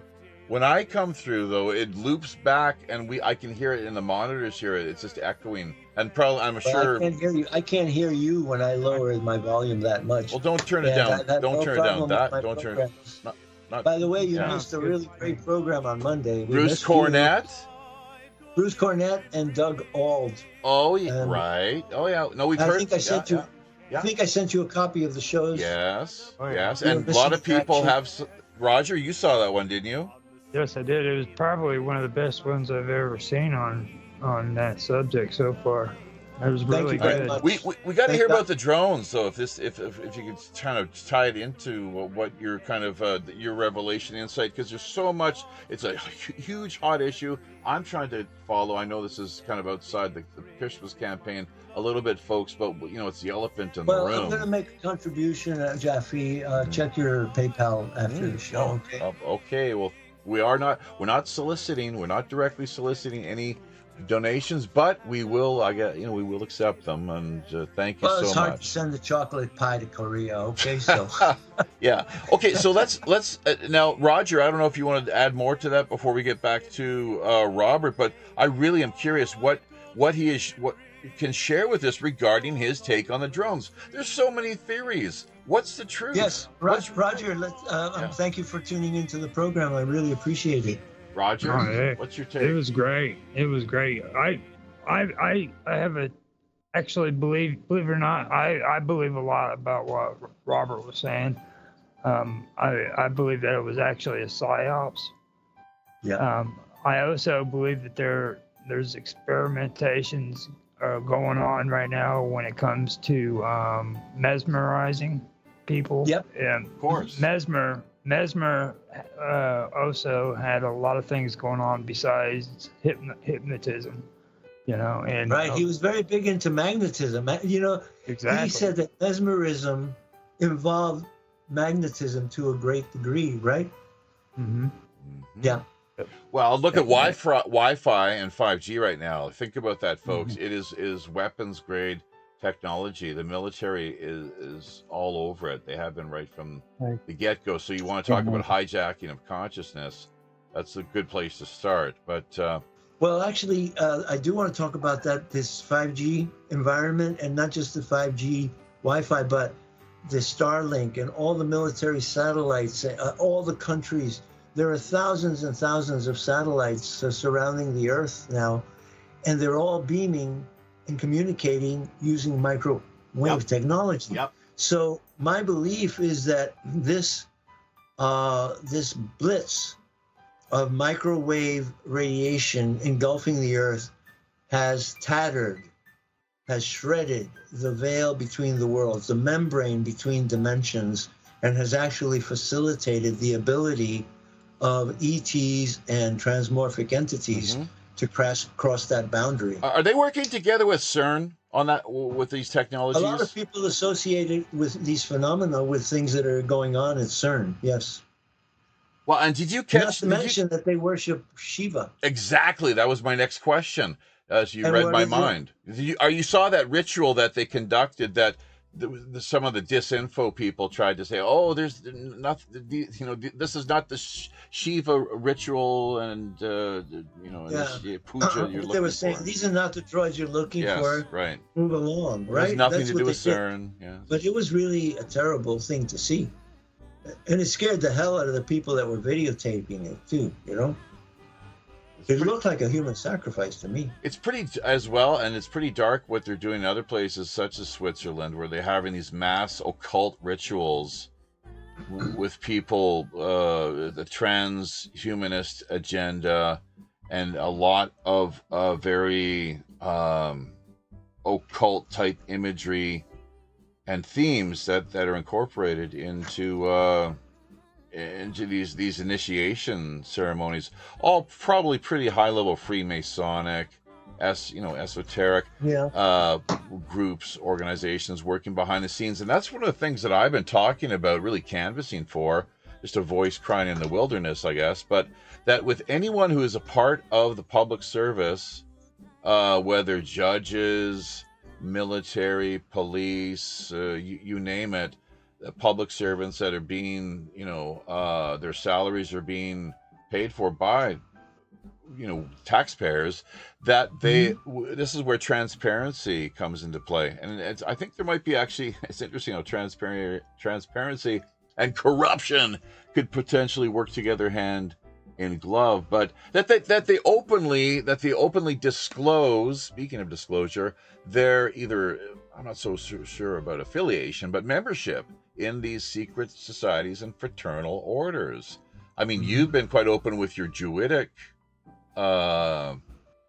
membership and involvement. Right. And I learned tremendous. I mean, 7 years of studies in England every summer, and sleeping in the Druid library was a boon, right, in my life. So, what do you think of that, though? Isn't that important, Robert, to bring about greater trust, more integrity to the infrastructure, that there's greater transparency in that regard? Or absolutely. Yeah. President Trump put out a statement. He said, either give us transparency or shoot the drones down. That's pretty. Yes. He did a press conference about it. He says, if they're not going to be transparent and tell us what they know, they should shoot these down. Well, but it tipped me off that it is a psyop, that it is a military drill. When I heard the air traffic control recording of Wright-Patterson Air Force Base when they were closing it, the air traffic controller sounded too calm. He wasn't concerned at all. He was just very matter-of-fact telling this U.S. Air Force aircraft to take off and depart the area because they were closing Delta because of UAS drone activity, and that he was cleared to leave and that they were going to sanitize Delta as soon as he left. So my take is that this is a field test, a wide area field test of the use of drones to ferret out real UFOs, but also to use drones to defend military bases. But ultimately, sir, all of them, they're layer upon layer upon layer. Sure. Well, and so these drones then originate from U.S. military sources. I am going to Trump claims that the government knows what's going on. He said he said that the government knows. Who's that, Mark? Trump said that. Go ahead. I am going to have to disagree. As far as I can see, I have to turn up my volume. Go ahead. I'm sorry. Art skeptic, Mark. Go ahead. No, I want to know what Mark says. As far as I can see, we were talking about this on the last show that we just did just before this, but the US, the FAA allowed Amazon to do further tests back in May. Delivering stuff. And the UK allowed, I think, Amazon and a Google's or Alphabet subsidiary to do further tests this last month. So I'm thinking it's more related to commercial usage, or the test of potential commercial usage. So you sound like a UFO skeptic. You don't believe in UFOs? Well, I look at evidence. And unless I can see physical evidence for such things. Well, So there yeah, was, I'm skeptical anyway.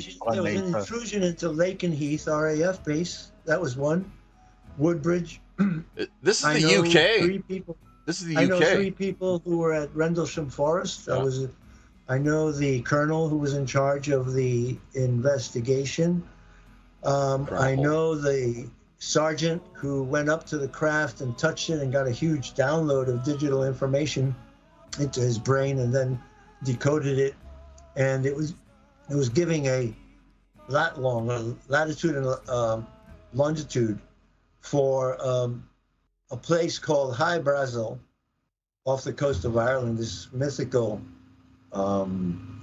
island that's supposed to appear. So, and I have had myself at least 9 adventures and encounters with UFOs of this particular type, the orb.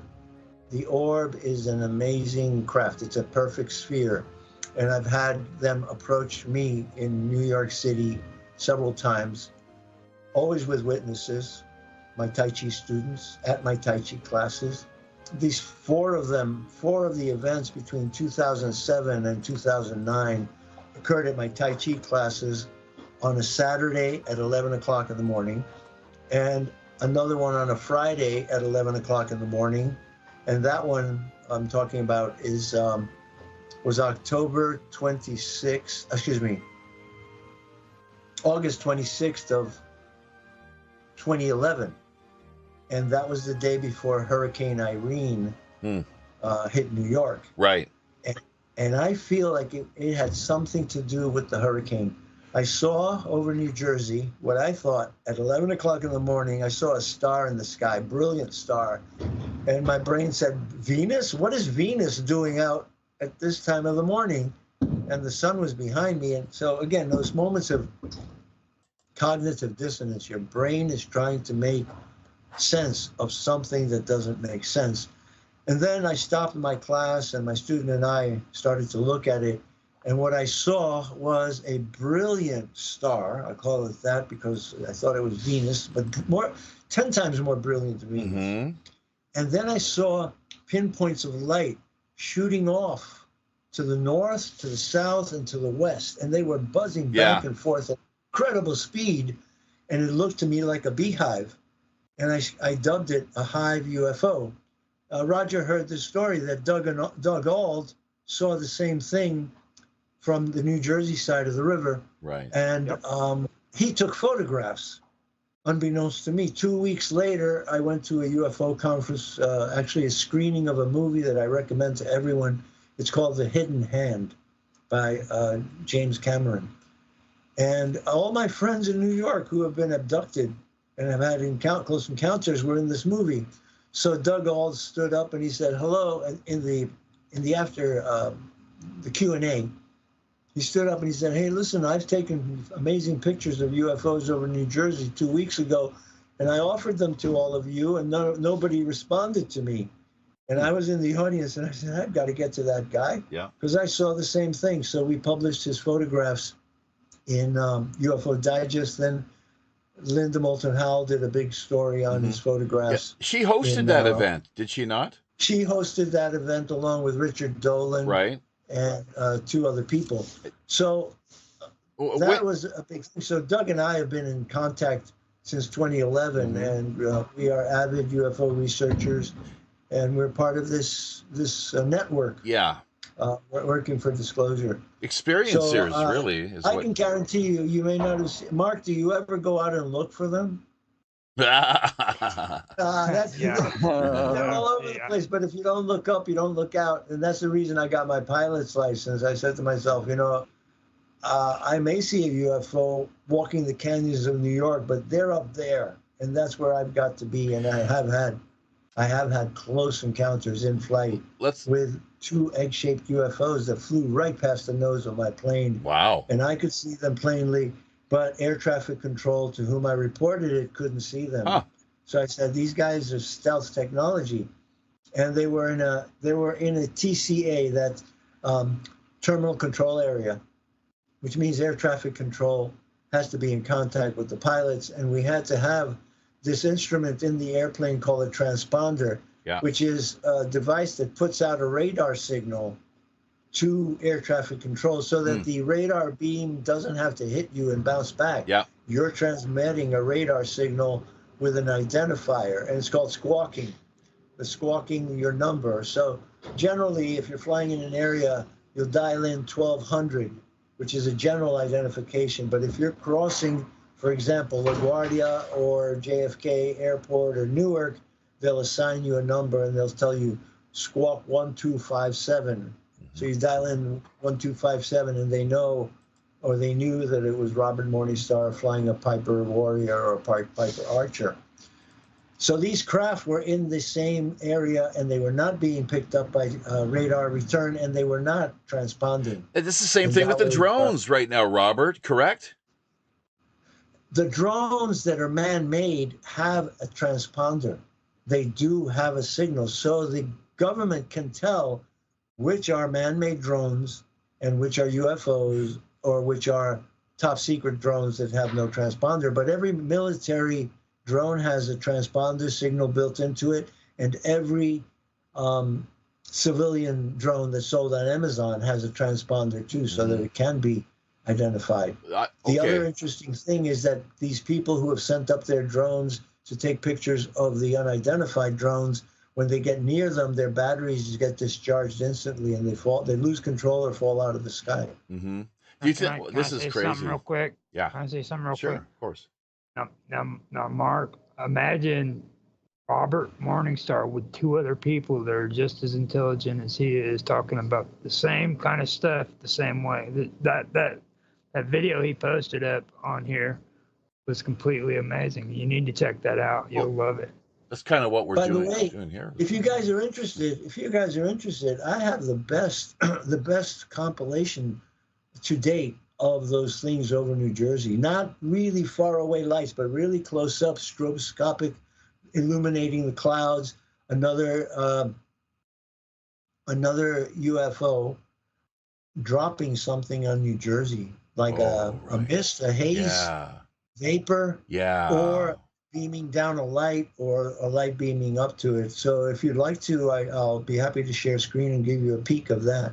Well, that'd be great. Yeah, 2011 or just what's currently taking place? No, what's currently Oh my God. Okay, I've got another one in the queue here actually via this end. This is something we had a debate over yesterday. Yeah, and of course, Arch. This is something he needs to look at, because like the stuff that he shows on his videos is like superior, dude. You got to look at his video too, Morningstar's video, because his is really good. Well, let me show this one again first for those who didn't see it. And I'll set this one up.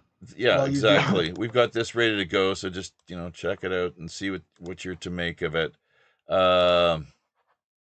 Whether she's full of what malarkey. or malarkey. That's a nice malarkey. There you go. It's the Biden. It's all malarkey. I don't use the BS Here we go. anymore.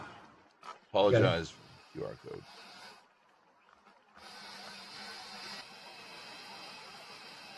Lady, you have a giant mandarin. Yeah, it's an orb.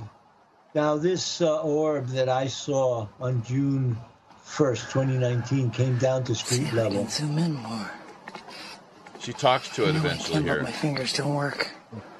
They do respond. Sorry, guys. Well, watch this. Yep.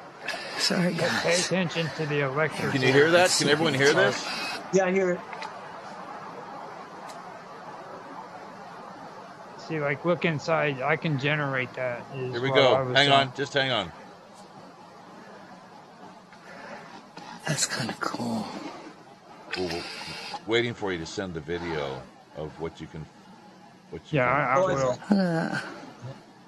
See, I can generate that on. Can you talk to me? Here we go. Watch this. Can you hear me?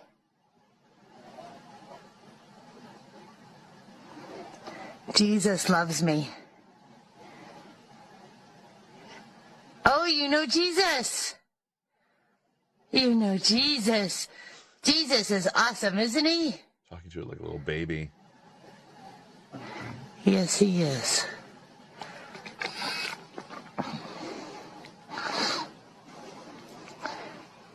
God is good. God is good. God is good. Some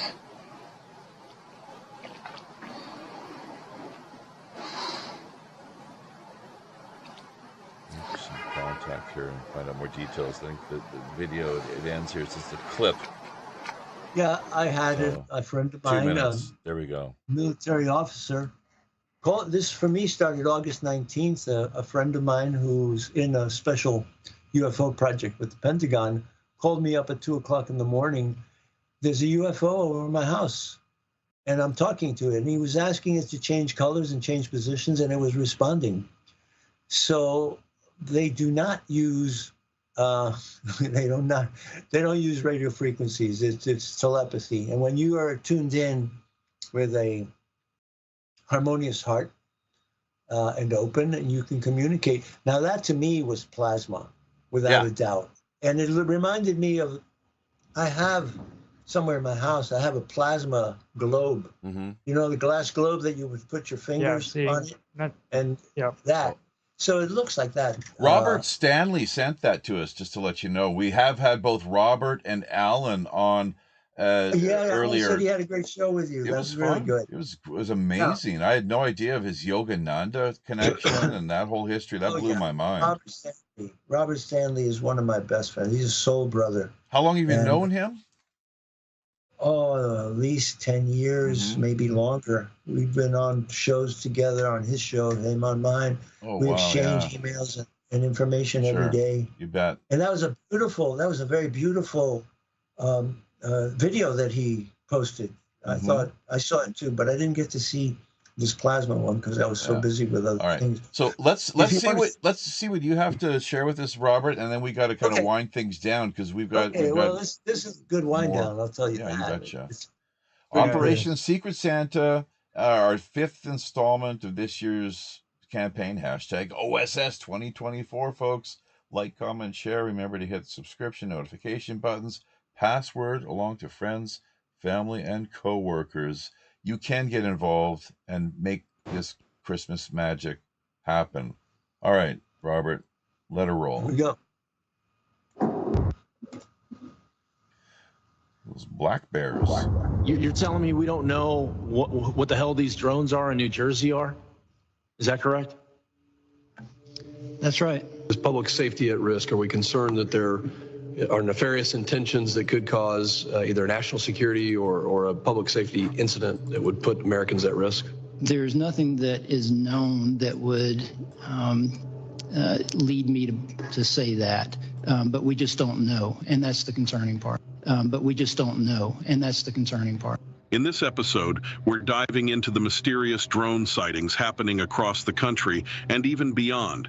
Reports are pouring in from New Jersey, New York, California, overseas, and more recently, Chicago and Tennessee. What's going on? Are we under attack? It's baffling that the government seems to have no answers, and even more alarming that they're not making progress in uncovering the truth. This situation is escalating, and it's starting to feel outright ridiculous. We're going to review some compelling footage that's been circulating because there's just so much of it. These drones appear to be engaging in strange activity, including what looks like targeting and even shooting at objects. On the flip side, some people are reportedly firing back at the drones, and there's even a chance one of these mysterious devices has been recovered after a crash. Stay tuned as we piece together the evidence and explore what this all might mean.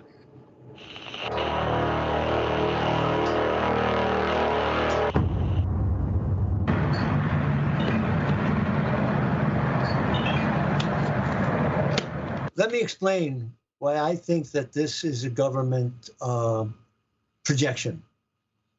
It shows a fleet, it must be 20 or 30, over New York. Now, let me explain how I would hoax a UFO invasion using common technology. Notice that it is sunset, right? The sun has set, and these objects are very high up. And I say that this could be chaff, you know, the aluminum and metallic particles that are ejected by a jet that's being chased by a missile. If you deposited a huge field of chaff high up in the atmosphere, the sunlight, which is that rosy glow, is below the horizon, but the red light is still coming up into the high atmosphere. So I take this to be a government distraction for that reason. It's not really moving, they're not zipping, they're just hanging in place like chaff would hang. So we'll go on now.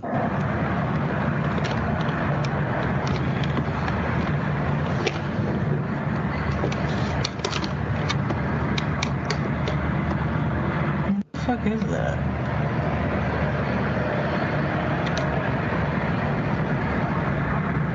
Okay, I'm gonna skip on. This video movie, yet here it is, unfolding in real life. The footage leaves me genuinely perplexed and searching for words to describe it, sparking curiosity and intrigue. Some observers speculate that when other drones are sent into the air to get a closer look at this mysterious craft, they experience rapid battery drainage, losing control of their own drones in the process. This phenomenon suggests the presence of an unusual protective system, inhibiting electronics from approaching too closely. Such a system may account for the difficulties our government has faced in trying to decipher these enigmatic drones. Is this an advanced method of deterrence, or is there a more straightforward explanation? Flashing erratically. This could be a sign of a malfunction, but it also raises the question of whether the drone is attempting to perform an entirely different function.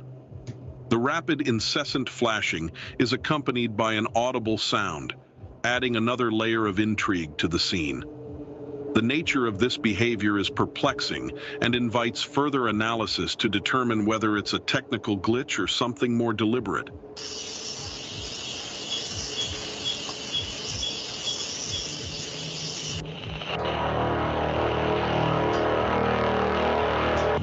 This is the disturbing one. Look at that. Look at that. He is spraying the sky again. Bro, This intriguing scenario presents the unsettling image of mist, a chemical, or perhaps a solution being dispersed into the sky. The act of drowning or heavily spraying the sky has an ominous tone that evokes concern and curiosity. Such occurrences raise questions about the intent and potential consequences of this activity. Is it a method of atmospheric modification or an act with more dubious motivations? Understanding the true nature and purpose behind this spraying is crucial, as it involves both environmental and public health implications. Look at this guy.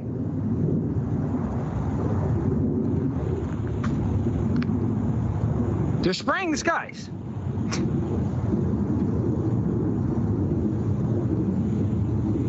That could be a spotlight being projected from the ground. Yeah, I was conscious to say, the narrator said, what was it? Is this something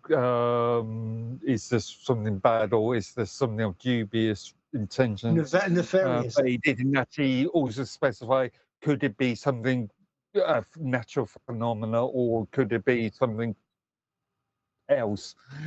He made it sound so negative. He's sort of hyping it a bit, overly hyping it maybe. Now here are some that seem to descend into water.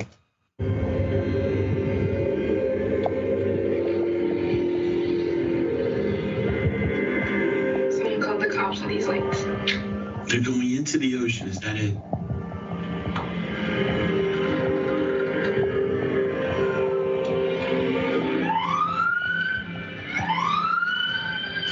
Please, they're going crazy. Oh, I saw that. Oh, again, a splash. You can actually observe closely as the drones skillfully maneuver into a precise formation. They appear to be descending directly into the ocean. Their path is smooth, and right before your eyes, you witness the splash as they penetrate the water's surface. This striking visual is compelling and prompts the question, could there be some sort of mothership or another structure beneath the ocean that they are descending towards?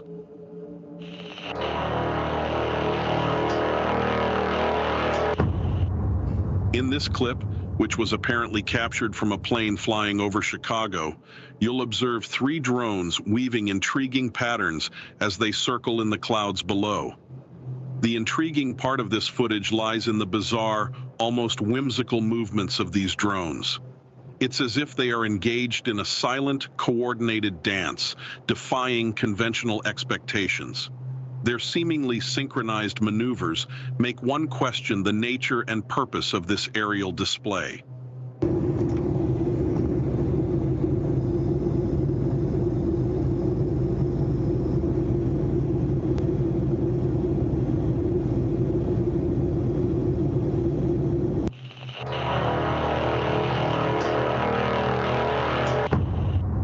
Some viewers have noticed that the drones are following an almost identical pattern as they fly.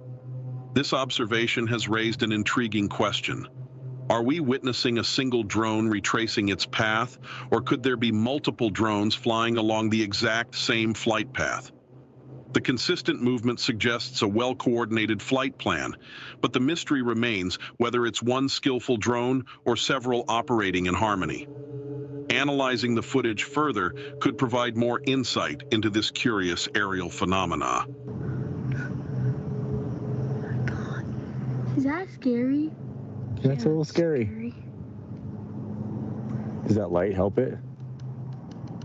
You can try when you need to go get the other flashlights, like the little ones, get like all of them and spotlight the heck out of it. It's the same path every single time. That's a drone, all right. I'll tell you that. It's 100% a drone, isn't it? Can't be anything else. See how slow it's flying? It's slow and it's not big. And before it went like this. Like planes, you can see. That's the same exact route. So maybe it's not one drone. Maybe we're seeing multiple drones and they're all going this way. Also, you want me to stop videoing? Yeah, sure.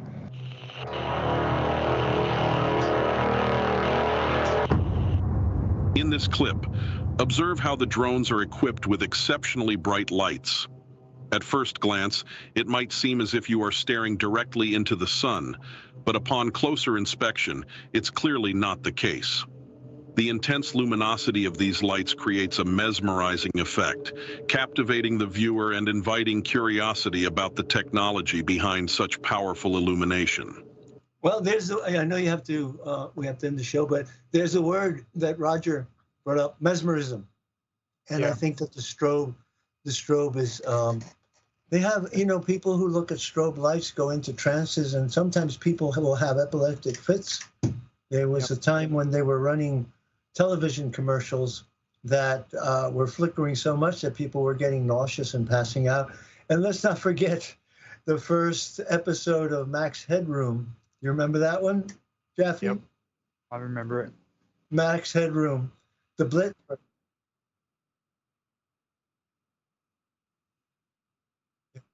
Yeah, well, the story was that they were running these commercials that were obsessing people. They were called blitzverts. They were very quick, very rapid, and they were flickering, but certain people were exploding.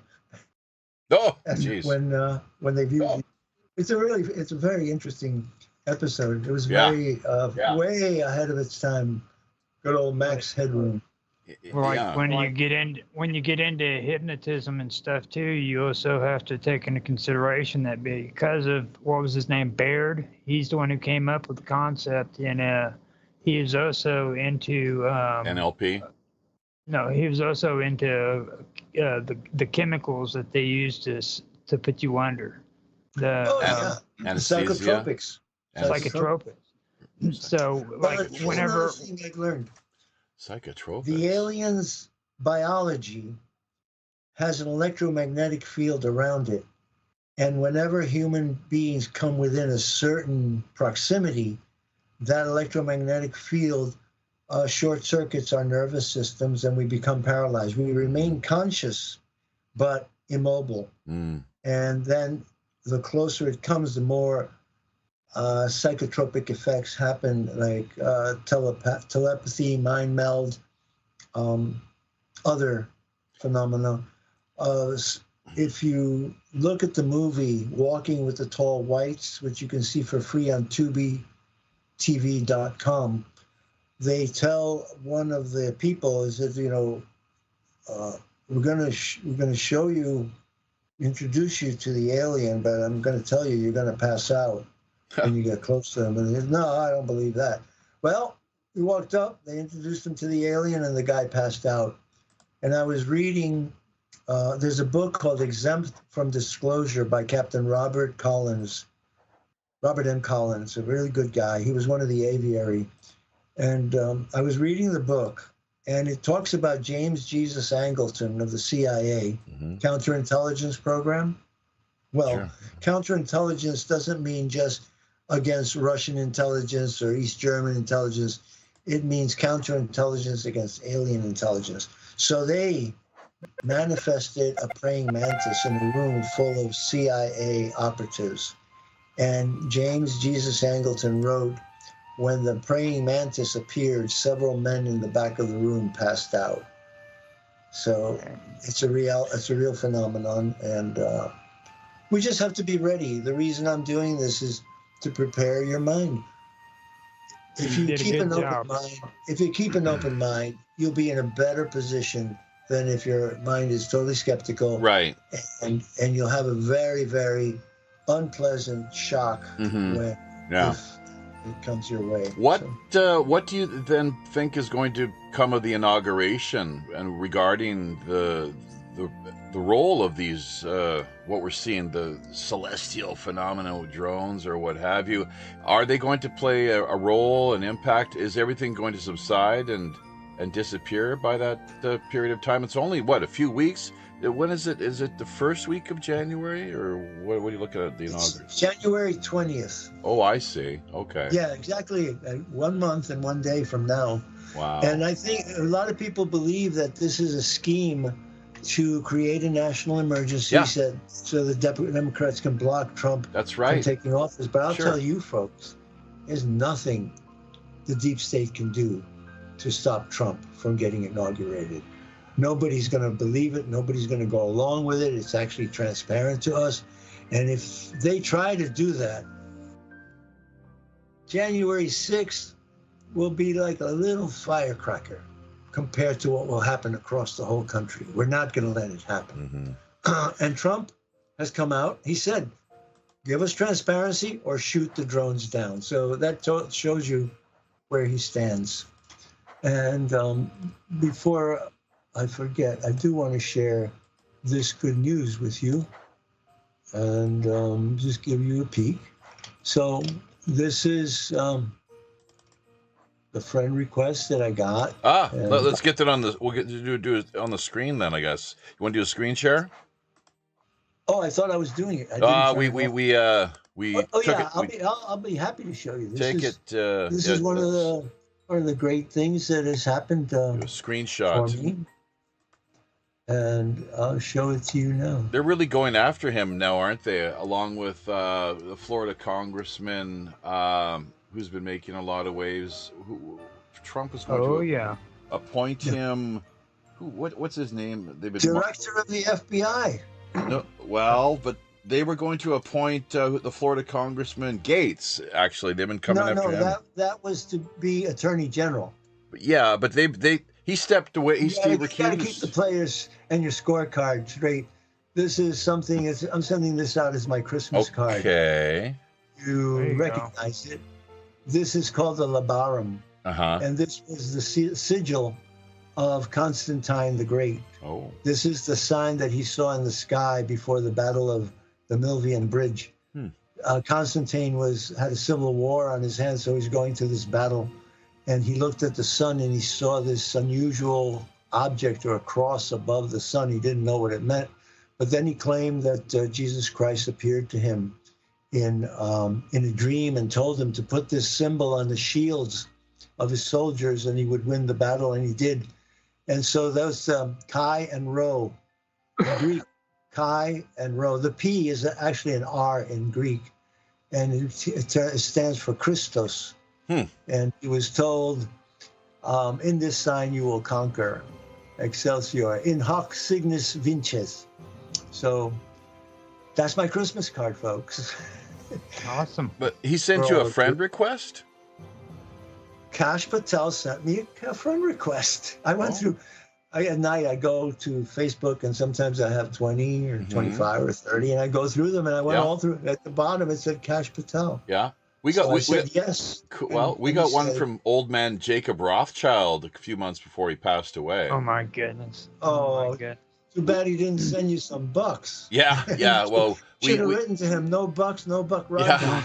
Yeah. Down you wanted like the coast of freaking Georgia or something. We did not accept nothing. You know, it's like we don't look, man. We don't hate the Rothschilds, okay? At least I don't. I hate nobody, even if there might be terrible people doing terrible things. We could at least give you Arkansas. That's their problem. Mark, you might appreciate this. I got a friend request a couple of months ago from the Prince William's fan club on Facebook. I accepted. And as Jaffe likes to point out, I look an awful lot like Prince Philip. That's true. So, yeah. Have you noticed that, Roger? Yeah, I didn't notice it, Philip, but I really wasn't big on like the royal family because Mark has driven me nuts with this whole English thing. Like he's all about how cool the English are. Yeah. Well, Prince Charles and I were born about 3 weeks apart, and we have basically the same constellations. When I was born, I was fortunate enough to have a lunar eclipse and a comet in the sky. Wow. And this comet came in from the south and went around. And then when Prince Charles was born, the comet was in the sky as well. So I've always felt, kinship with him. And so, being serious though, yeah, you do look like I'd have to be an idiot if I didn't know who King Philip. It's his Greek ancestry and DNA. It gives him that look. Prince Philip was a Greek prince of the kings of Greece. So, that bloodline goes back to Alexander the Great as far as I'm concerned. And so I'm not surprised. And of course, the DNA study that was done on my bloodline, almost every bloodline in Europe flows through my veins. Now, before we get off here, can I ask you a quick question, Robert? Sure. Now, I was on the show, like Mark said before this, and we got into the conversation about green ammonia. Now, do you think green ammonia could have been involved in this situation where they were doing maybe some research on like using green ammonia for a fuel source or something like that? It could be. Another thing that's used for rocket fuel is iodine. A lot of people don't know that. What about sniffing out nukes or radioactive material? A lot of talk about that. All of the above. All of the above. The fact is, nuclear material was lost in shipping through New Jersey on December 2nd. And the licensee, as they referred to him, who ordered the shipping, made a claim to the shipping company, where is the radioactive material? And that's what got it started. But that was kept secret since December 2nd until maybe a day and a half ago when I read about it. Okay, is this the sort of radioactive material like depleted uranium or something to that effect? We don't know. One of the worries is that somebody has snuck in a dirty bomb or a nuclear warhead from Ukraine. I sent you something from John Ferguson, Saxon Aviation. He's a manufacturer of drones, and he put out a statement regarding all of these possibilities. And he said that he thinks that, he got a warning several weeks ago from somebody who was trying to contact high officials in the government to warn them about the smuggling of a missing nuclear warhead from Ukraine into the United States. And it brought to mind the movie The Sum of All Fears with Ben Affleck. That came out in 2003. I didn't see it for 10 years. And here's the weird part. The story behind Sum of All Fears is that an Austrian megalo-billionaire hatches a plot to cause war between Russia and the United States. And he buys a nuclear device that he has Muslims smuggle into the United States and plant it in Baltimore. in order to create this false flag. And Jack Ryan, played by Ben Affleck, he finally breaks the code and he rescues the president of the United States from Baltimore. They all get blasted in a nuclear explosion in Baltimore. But at the end, they figure it out, and they figure it out that it was this Austrian madman who seems to be, to me, a facsimile of Karl Schwab. Exactly what I was thinking. Now, here's the weird and scary part. Donald Trump always plays the Ave Maria at the end of his rallies. This movie ends with the Ave Maria as the soundtrack as they go out and kill the Austrian madman and all of his underlings, all of the ones who planned the false flag, the atomic attack on Baltimore. The movie ends with Ave Maria being sung as they're finishing off all of the villains. The KGB goes out and gets all the Russians who participated. The CIA goes out. They get all the Americans who participated, the global elite, basically. And it's a very chilling realization. I swear, when I realized that, because I love the Ave Maria and we all enjoyed it, but then somebody came out and said, if you really want to understand this, you got to see the end of The Sum of All Fears. So that's where we stand, folks. Have you watched all of the Jack Ryan trilogy or read any of the books? I've seen almost all the movies. I enjoyed them very much. And Tom Clancy died, very mysteriously, just last year, I believe it was. A couple years ago, wasn't it? No? Very amazing, man. What about I thought it was Harrison Ford. Was he the president in the film then, or because I thought it wasn't Ben Affleck. It was it was actually Morgan Freeman. It was it was preparing for the Obama era. They were massaging our heads to get ready for a black president, or a half. They had to be hip too and bring in the newer generation. So Harrison Ford kind of faded off into the background. Right. Harrison Ford played the president in that the one about the hijacking of the Air Force One. Right. Well, if you remember, he was Jack Ryan in some of the older ones. Yes, the first one. It was the one about the Irish. Yep. The Irish terrorist was one of those. By the way, I met Harrison Ford way back in the 1990s. It was really a very pleasant experience. I don't think that a great. I enjoy a lot of his movies and acting roles throughout the years. But yourself personally, and even me, Robert, politically, I don't think we see eye to eye with the guy. Very sad. He just went woke. Yeah, but I think that's what you have to do to survive in Hollywood over the last 10 or 15 years. You have to toe the party line. But he was quite a gentleman. Yeah, sure. Sometime I'll tell you, it was really a fun. Oh, I'm sure. Just keep the conversation pleasant and fun. I think he's still a practicing Buddhist, if I'm not mistaken. Yeah. Well, he had that crash, He made a successful crash landing. Oh, wow. Yeah, that was intense. Golf course. Oh, what the hell? What happened there? Well, he had a vintage airplane. I think it was a biplane. Anyway, it was a vintage airplane, and he took off, and then he had engine problems, and he went into the emergency mode, and he made a successful landing on a golf course not far from the airport. So God bless him, God protect him. That was really close to him pulling an old John Denver there on the golf course in the south. Yeah. Hey, if you guys have some fun, watch the John Denver movie with George Burns called Oh God. I watched it for the first time in a long time. It's a really... Just recently? Yeah, I watched it recently because a friend of mine, when she was... Yeah. It's a sweet movie. You're right. It's very, very uplifting. It's beautiful. It's wonderful. Another great one to recommend this time of year, Trains, Planes, and Automobiles. Yes. John Candy, Steve Martin. Oh, my God. Yeah. You want to laugh?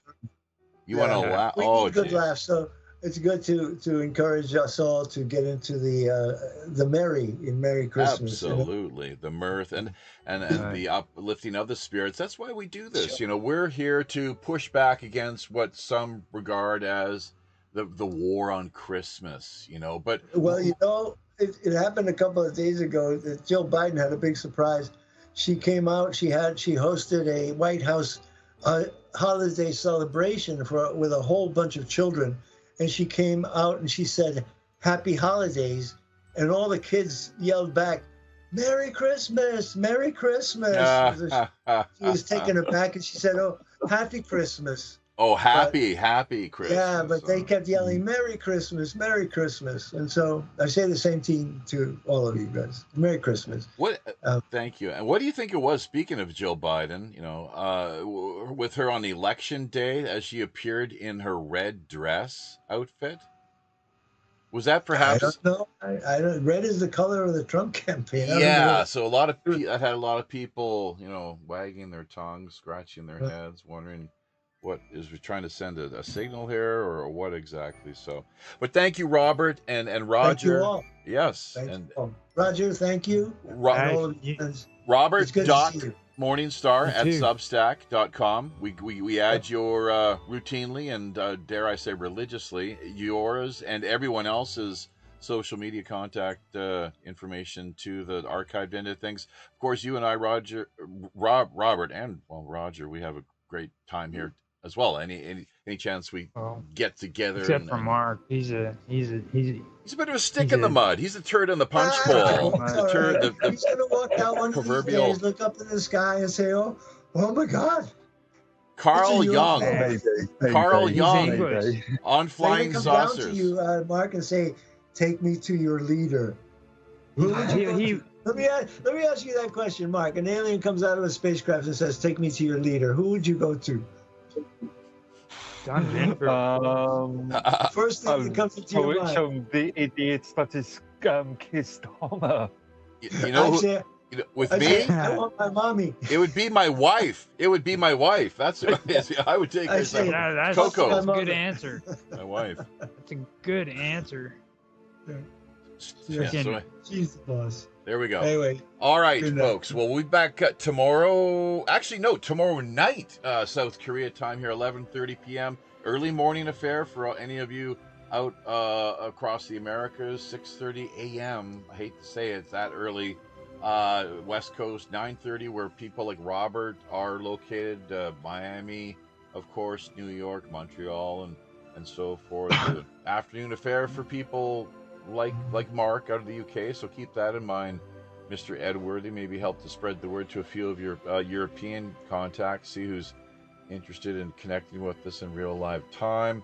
Be sure to hit us up, pirateoneradio@protonmail.com, and like, comment, share. Keep those links going out to the public. That's, people can freely do that without any strings attached whatsoever. Robert, thank you for your donation, by the way. We haven't checked on it. Whatever it is. It's the pie. Are you familiar with the story? By the way, Janan says hello and Merry Christmas. We woke her up. She went to get something. Geez. Maybe she's an early bird. Maybe we can tune in tomorrow morning at 11:30. We'll see. 6:30. Oh, actually, no, 9:30. I'm sorry, 9:30 your time. 9:30.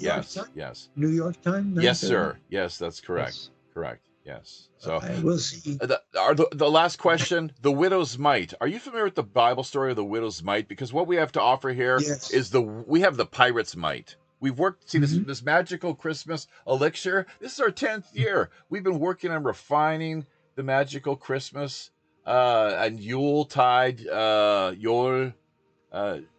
elixir over the past decade now. So it's the pirate's mite. Let's hear the biblical story, though, the widow's mite. What's your take on that? I remember, if I could remember correctly, a widow had lost money, a dinar. She was searching all over it for the place, and through some miracle, she found it, and there were contributions to her to help her out. I'm a bit vague, but I think that's basically the story. Okay, my understanding. Anyone else have any vague recollections? Because that's all I've got as well. But anyone else? Nothing more than that. No. Well, it's they had very little to offer.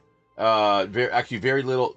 I could be wrong. Very little to offer. But what they did give was seen as, in the eyes of yes. God. It was seen Yes. as, and thank you for the burst of vitamin D that we're here receiving courtesy of the Son of God, Helios.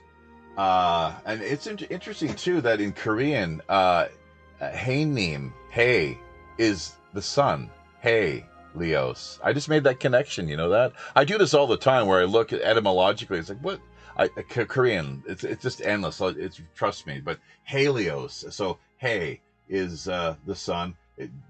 Healthy burst of vitamin D that Dr. Evil Bill Gates wants to completely rid us of and block, of course, and tax if he could. But the Buddhist tradition is actually, there's a story that is parallel. There's a lot of parallels that are discussed. You brought up it's the 900 years of Greco-Buddhism is what we're looking at there, Robert. As far as I'm circumcised, it's 900 years. I have the actual.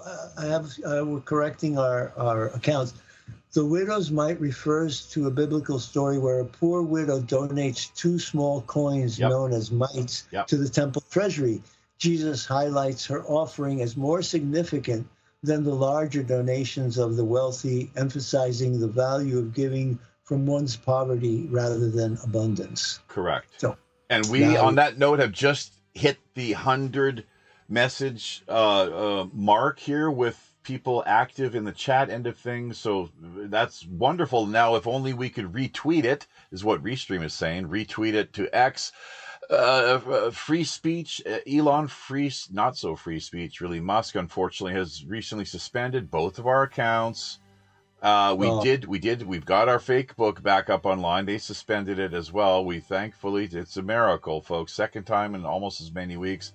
Don't be surprised if all we're reduced to is email. So do keep in touch. Pirate One Radio at protonmail.com. The Real Jaffe Rider at protonmail.com. There's an underscore in there as well, but you can find it in the show notes quite easily enough. So it's been a great ride, and maybe tomorrow again we will see at least a few of you. So all the best, folks. Thank you so much. Happy sailing and a very Merry Christmas. We'll talk again shortly. Good night. Good night, everyone. Merry Christmas. I'll see you again before that. Bye. Take care.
Looking to lend a little hand this holiday season?